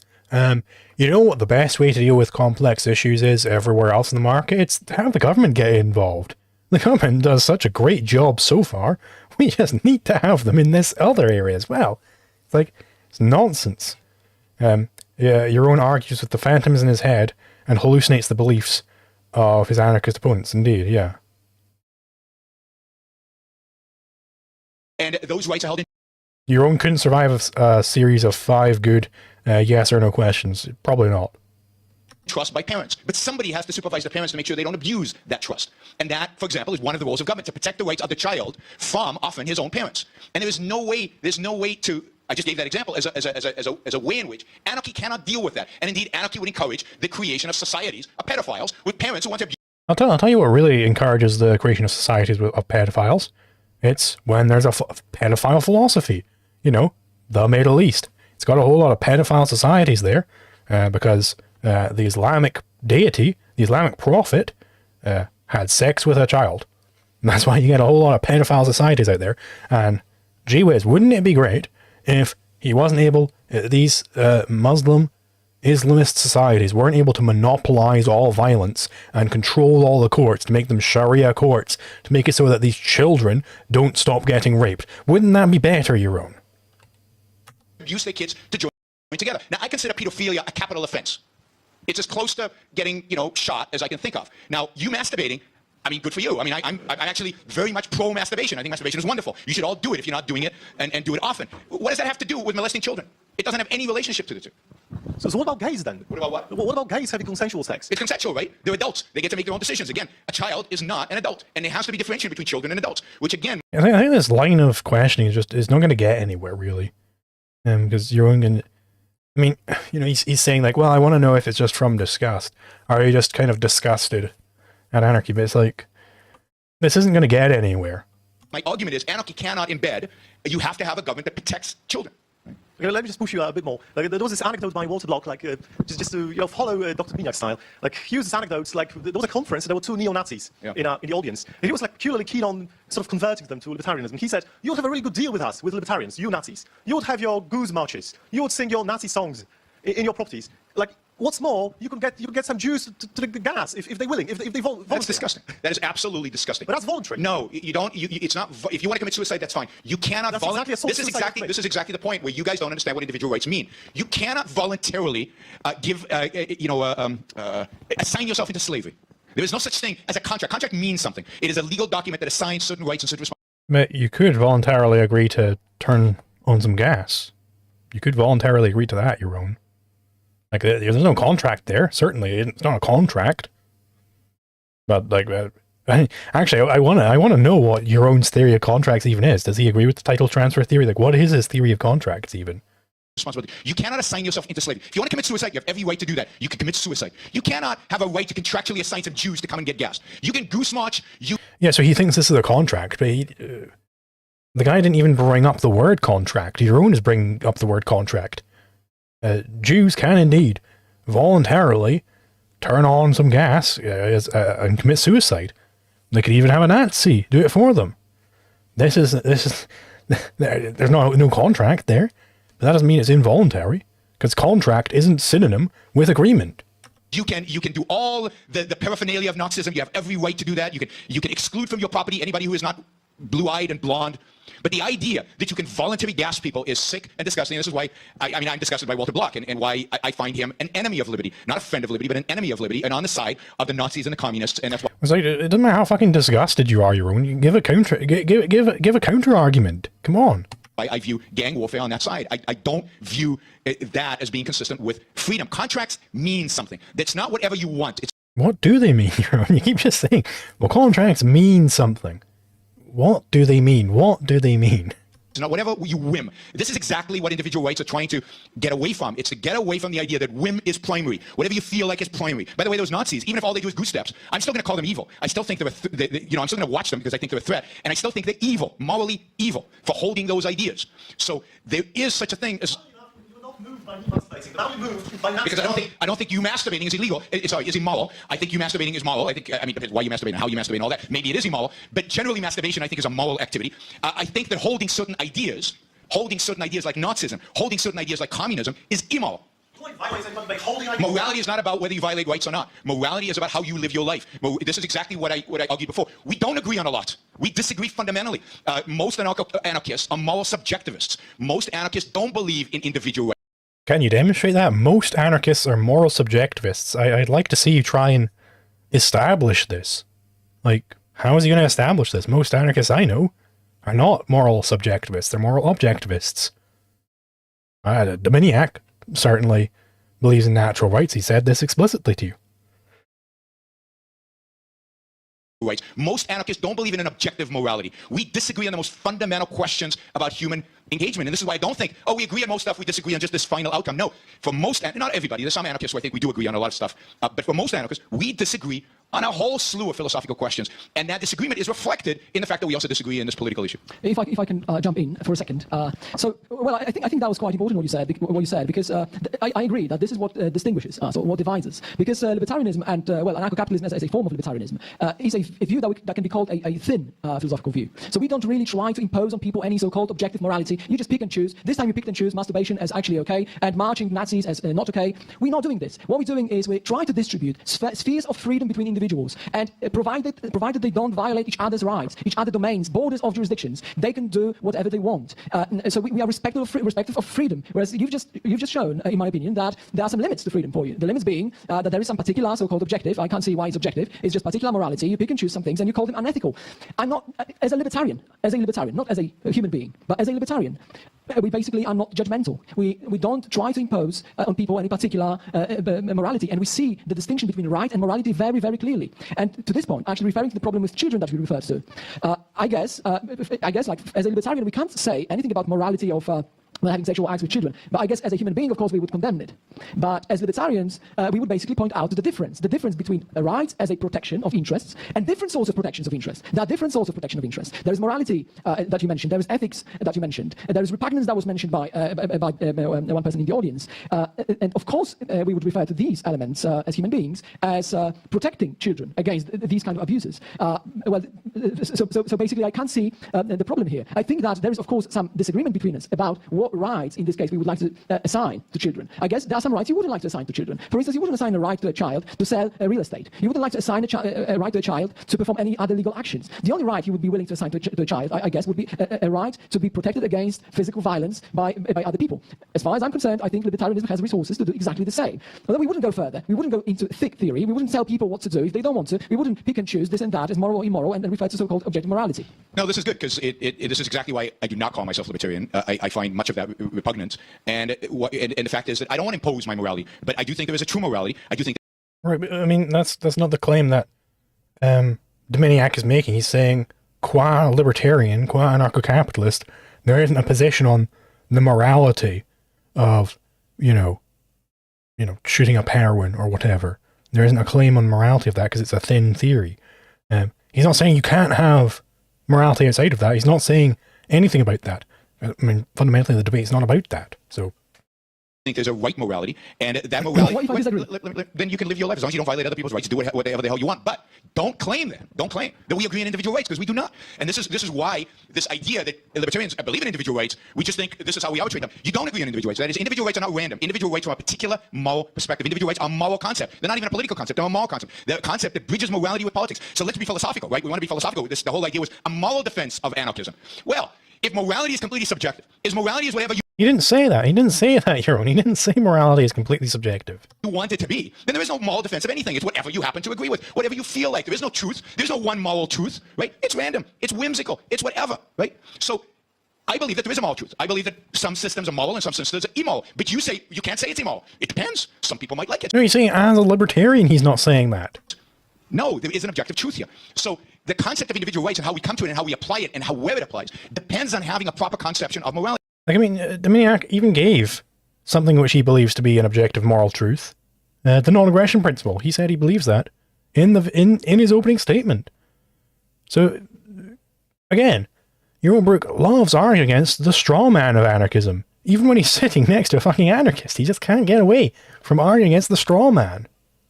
And if we do not have a proper conception of morality, as I think most libertarians do not, then the concept of individual rights is flawed, and therefore their security agencies are all going to be flawed because they're trying to protect the wrong thing. The whole agenda is logically. Yeah, it's again. So we don't get to have the rational people in society who agree on rights. They've all necessarily got to be subjectivists.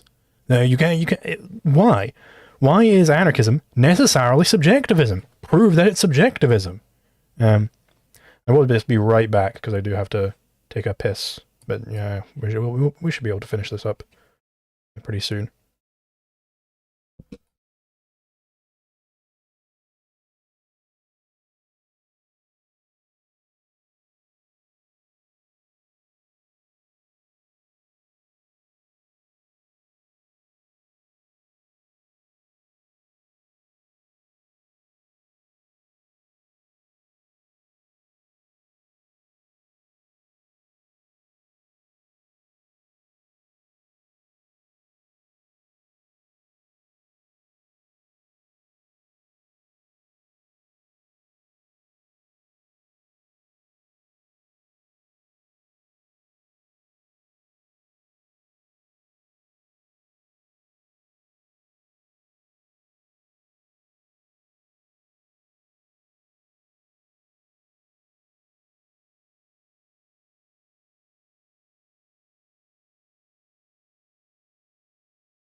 Yo. Alright, yeah, we've got 20 minutes left of this. See how it goes. I would say thus far, Dominiak has won the debate. Like, he's established, like, okay, well, here's exhaustive possibilities. Okay, and one of his possible counters was, okay, maybe you think it's not necessarily the case that the state violates rights. And Yaron said, well, it actually, I agree with that. I disagree with your counter there, Dominiak, because I think that it can be justified. But they didn't really get into the explicit consent point, which I think, does show Yaron to be wrong still.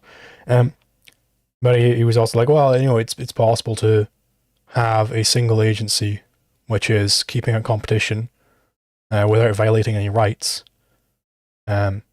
Because otherwise you have pure subjectivism, you have competition in violence. But then Dominiak pointed out the package deal. He said, well, no, we want competition in protecting rights, not violating rights. And Yaron, as far as I can tell, never really established that point. So I think Dominiak has just flown through and won the debate. False and logically cannot stand because you won't accept the existence of an objective morality on which to base your moral case for X. Well, just last one word, if I can, because that's really interesting. I said that we share many things. I said that we share belief in individual rights. Yet I agree with you that in some respects, our definitions of individual rights are different. One of this respect, of course, that I identified during my speech is that you think that there is no right not to be expropriated by the state. There's no right, individual right, not to... I said, and you know that. There's no Okay, they are protection service on a given territory if there is a monopolistic, compulsory monopolistic agency called the state. The second thing is that, libertarianism is really respectful of the fact of which is usually called moral pluralism, that people can reasonably differ as far as their moral doctrines are concerned. We have Christians, we have Catholics, we have Jews, we have various reasonable moral doctrines that differ, and because we have this moral pluralism, exactly because of this reason, libertarianism is a preferable way of distributing between people domains of freedom to decide for themselves which moral doctrine they want to follow and not to impose on them so-called objective morality that they can disagree with, basically. So, one quick comment. Almost all moral doctrines think that using force on other people in order to make right is a good thing. Most moral doctrines do not recognize individual rights. Certainly the Judeo-Christian Islamic moral tradition has no respect for individual rights and believes explicitly that it's okay to use force on other people in order to straighten them out. So I think moral pluralism, great, right? But as long as the morality of individualism is not the dominant morality, then you will not have freedom. And as long as you advocate for moral pluralism, you will never. Indeed, as long as the morality of individualism is not the majority, then you're not going to have freedom. It's like, again, that's the case both for anarchy and for the state. Why would, if you had a bunch of individualists under a stateless society, why would it necessarily, Yaron Brook's favorite word, why would it necessarily devolve into gang warfare? He never showed this. Have freedom. Moral pluralism is the way to go down in flames to the statists, to the Christian statists, the Jewish statists, the Islamic statists, and the secular statists who use their moral code in order to justify their rule. It is a way to fail if you believe in liberty. Okay, thank you, gentlemen. Now we will skip to the last question, and after that you will have 5 minutes to sum up the whole discussion. So the last question. This will be the question for Yaron Brook, and I want to ask you that why in this discussion you think that the force is the need of the people, yeah? Because when we are talking about the private... Force is what? I'm sorry, I didn't understand. The force is people need, because when we are talking about the private agency, which should protect people, because force is not a need. The true need is to be protected for the force, yeah? So the agency will not create the war, constant war with each other, yeah? They rather want to to stop the wars. I think he's trying to, again, I don't think English obviously isn't his first language. I think he's struggling to properly phrase it. I think he's trying to make the point that, like, well, no, agencies are it's the initiation of force, it's the violation of rights, which is bad. So we want the agencies to be protecting rights. So, and these are different categories. I think he's trying to get at that, but yeah, I'm equally as confused as Yaron is here. To stop the violence, because people will pay them for that, yeah? So they work like a company, not like a government. Government has got money in any way, yeah? it's a good or bad government. Company can earn money, achieve money and people only when it's good on their own way. So that's a question. Thanks for asking the question. It's a good question. There's a fundamental difference between economic power and force, or what I call political power. The difference is that one embodies a gun and the other one does not. Economic power is truly voluntary. Economic power is about the gaining of values and constant progress and constant competition and constant improvement in win-win transactions. Yeah, it's like, again, okay, so political power, that's the way he's describing it. Why should there be the political means, as Oppenheimer put it, why should there be the political means in the first place? Why not just have the economic means? I mean, I know he's aware of Murray Rothbard, so he should have an answer for this, but he really just doesn't. He just says, well, the political means is different, and there needs to be a political means because there needs to be a monopoly on force, because if there isn't a monopoly on force, there is no such thing as rights, and there is no such thing as rights without a monopoly on force, because you need a monopoly on force to enforce the rights. It's again, he just gets into this swirl every time. Actions and win-win relationships. Once you bring in the gun, once you bring in force, protection you call it, but protection is very naive. It's a very nice word, right? Because what is my protection might be force against you. I need to protect it against you. Might your protection be force against him? Well, again, this is the problem we're just talking about. Force. Force is completely imprecise. Protecting your rights definitely doesn't mean violating his rights. That is not the case, though, right? That's why you need to be precise with your language here, Yaron. But he just brings it back to this package deal of just talking about force. Let's just talk about violence. Either you're for all violence or against all violence. Which is it, buddy? It's a package deal. Against you. You're doing stuff economically that I don't like. I want your stuff. And my protection agency is now, I paid it a lot of money to go after you and go after your stuff. And if my protection agency has a bigger gun than your protection agency, then who do you think is going to win that one? It's all about guns. It's all about the size of the weapons. It's all about force. It's not about that. Why this obsession with Yaron Brook? I mean, I'm not obsessed with him. I mean, I just did a review of his debate with Brian Kaplan, and someone suggested this debate as well. So, I don't know. What do you want from me? I'm obsessed with everybody I talk about, I guess. Value creation. It's about guns. It's about the bigger gun wins, right? So, political power, the power of the gun, is about coercion. It is about force. Whether it's held by the government, it's power. It's the same kind of power in government, or it's held by private entities. Private entities that are supposedly motivated by money, but they still have a gun in their hand. And a gun in their hand allows them to inflict their power over other people without it being voluntary. And their whole purpose is not to be voluntary because they're protecting me. They're not protecting you. You didn't pay them, so they're there to protect me. So if I have a conflict with you, they represent me.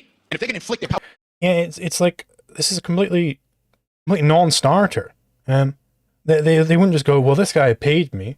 So instead of being an insurance firm and actually protecting his rights objectively, I'm just going to become his private army.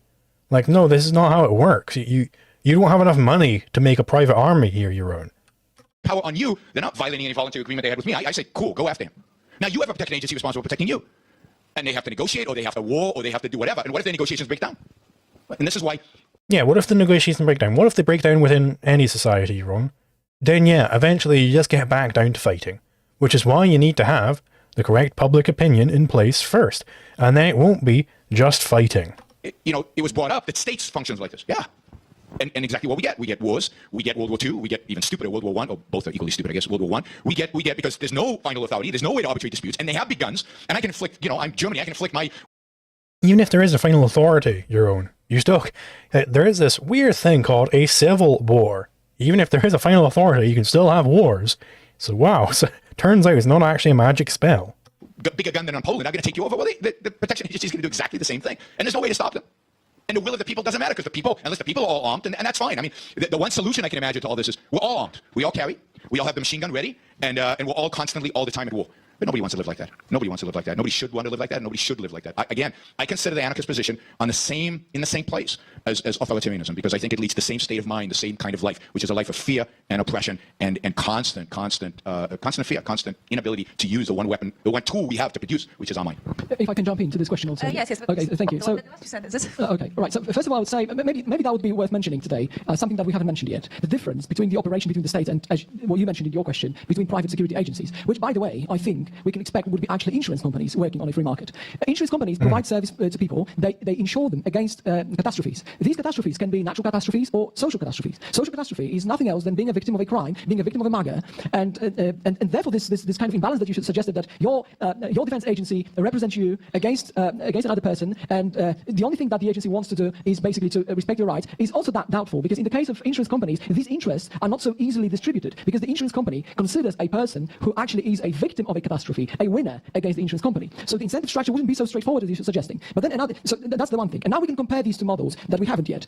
Was the crucial difference between these two organizations. The crucial difference is that the state can externalize costs of its aggressive behavior on the taxpayers, on the people that involuntarily have to hand over the money to the state because they are threatened with death and loss of the life, liberty and property. Whereas organizations such as security agencies, or in particular insurance companies operating on the free market, they operate on a different basis. They cannot externalize costs of their aggressive behavior on the customers, because as you suggested, and as you suggested rightly, they are financed through a voluntary purchases of the service they provide to the customers, the willing customers. And therefore the incentive to start the war, to have a war between agencies is a different sort of incentive, and I claim is a smaller incentive than there is between the states. We can ask ourselves this question.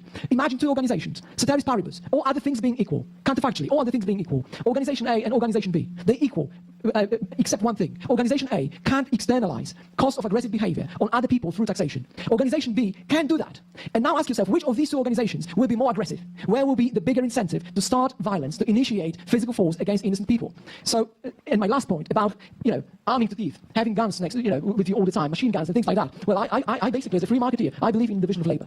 And I don't think that we would have to defend ourselves individually. I think we would outsource it. We could outsource it. We could have a division of labor, and professional agencies specializing in this service would basically protect us. In particular, that would be insurance companies, as they protect us now, before something happens to us, not afterwards, as it's the case with the police. And actually, that was also surprising for me when you mentioned that you're not afraid of the state. Taking into consideration how many violations are committed by the police in the United States is really surprising. We, at least in Poland, don't have this problem, because our police is really not so strong and doesn't have such powers. But it's surprising to hear it from someone from the United States, where you really have a big problem with the police and violence of the police. So yeah, that would be it on my part. Thank you very much. Well, we are running out of time. I mean, that's again entirely correct. I feel bad. I don't really pause during his sections much, because I just agree with everything. And there was one comment somebody left, saying that, well, this is so bad, you pausing all the time. What you should do instead is watch through the entire thing, and then, so you know all the arguments, and then watch through it again where you pause. That's like, okay, I don't think that's true. No, we'll see what their closing statements are. Presumably Yaron going first. Fine. So, would you like to say the last few words to sum up today's meeting? Well, I'll just say, just to correct this, if I said I'm not afraid of the state, then I misspoke. Of course, I'm afraid of the state in its current manifestation. Of course, I'm afraid of the direction in which states are going, because they're only going in the direction of infringing on individual rights more so. What I'm not afraid of a state that protects individual rights. I'm not afraid of a state that is structured around the principle, which has to be well defined and clearly defined, of individual rights and individual. So again, I mean, Dominiak is currently flowing through on the point that the state necessarily infringes on individual rights. So Yaron needs to stop him from doing that, or else he can't say a state which doesn't infringe individual rights. I'm not afraid of that state, because Dominiak is flowing through on that is an impossibility, that it's a contradiction in terms. Individual sovereignty. Where I am really afraid is of the anarchist solution, the anarchist world, the deliverance of anarchy. I think it's scary. I think it's destructive, and I think that the arguments are inherently unsound and unreal, and the solutions to the real issues are detached from all reality. If you want anarchy, Somalia is waiting for you. You can go back to the Middle Ages and live in the Middle Ages and enjoy that. That is anarchy. It's not a distortion of anarchy. It's anarchy. It's exactly what anarchy is. It's not that it hasn't been tried. It's been tried many, many, many times, and it's tried, as I said, in our inner cities among gangs. There is anarchy all over the world. The real anarchy is if you go to LA, one of the biggest government in the whole world. You go there, and then you go to an area where there's even more governments which are trying to compete for power, and that's anarchy. Again, he's left the hypothetical. He's left the scenario entirely in talking about governments, and he implicitly recognizes this again. He says that the enemy of human flourishing is authority. And that's why, blah, blah, blah, blah, that's why we need an authority. Like, he doesn't seem to realize this contradiction he's got in his head. You can go find a place and go live there. it's a horrific existence. It is not an existence worthy of human beings. And I think it does us a disservice as defenders of liberty, those of us who want to defend freedom, to advocate for a system that is so destructive to human life.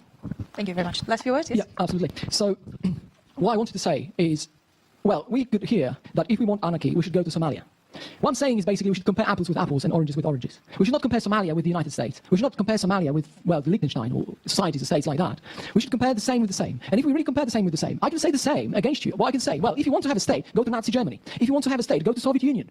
This is the lot that is awaiting you, right? I seem to be so surprised by this. This is an obvious counter. This is not like out wild. This is not out of left field here. So, by the same token, as you're saying that Somalia is the ideal of anarchy, I can say, well, the ideal of the state is the Soviet Union or is Nazi Germany. Now, the main point I'm trying to make here, and I've been trying to make throughout the whole debate, is the following. The idea presented by Dr. Brook, that there can be a state protecting individual rights, is a contradiction in terms. The state is an expropriating property protector, and therefore it is a contradiction. We can't think about the state that defends property rights. What's important to notice is that expropriation, don't think about expropriation only in terms of taxation. Expropriation can take different forms. One of the forms that I've mentioned is prohibiting willing individuals from contracting their defense in organizations, firms, and other entities that operate on a voluntary basis. Therefore, I will just stand to what I've been presenting here during the debate, that the state is a contradictory institution, morally speaking, that it necessarily violates individual rights, and it has not been disproved that it is possible to exist without such violations. Thank you very much, Dr. Dominiak. Thank you very much, gentlemen, for accepting. All right, yeah, so that's the end of the debate. I mean, you've seen my analysis. I very much believe that Dominiak won that debate fairly handily. Yaron seemingly does not have the wherewithal to really challenge Dominiak on this topic. And it is, you know, it is quite telling that this is the debate where he says, well, this isn't debatable. This is not debatable. It's like, okay, dude. You know, the second he gets actually finally sits down with like a competent anarchist debater, and he's like, well, it is not debatable. This isn't debatable. Like, what are you doing, man? What are you actually doing? Yeah, thank you very much for everybody who stopped by. Thank you to everybody who donated. We'll be back up tomorrow at 1 o'clock with Anarcho-Capitalism, where I'll be it's going over another Yaron Brook debate. This time, hopefully, being a little bit kinder to Yaron, because he's going to be defending capitalism against democratic socialism. But you know, we'll see how well he does that. Hopefully he does it quite well. But yeah, I'll see you tomorrow. I normally ramble on a little bit towards the end of these things, because it seems like there's a delay with YouTube. So by the time I stop streaming, it'll be like 30 seconds in the past. So we'll see if that's enough rambling.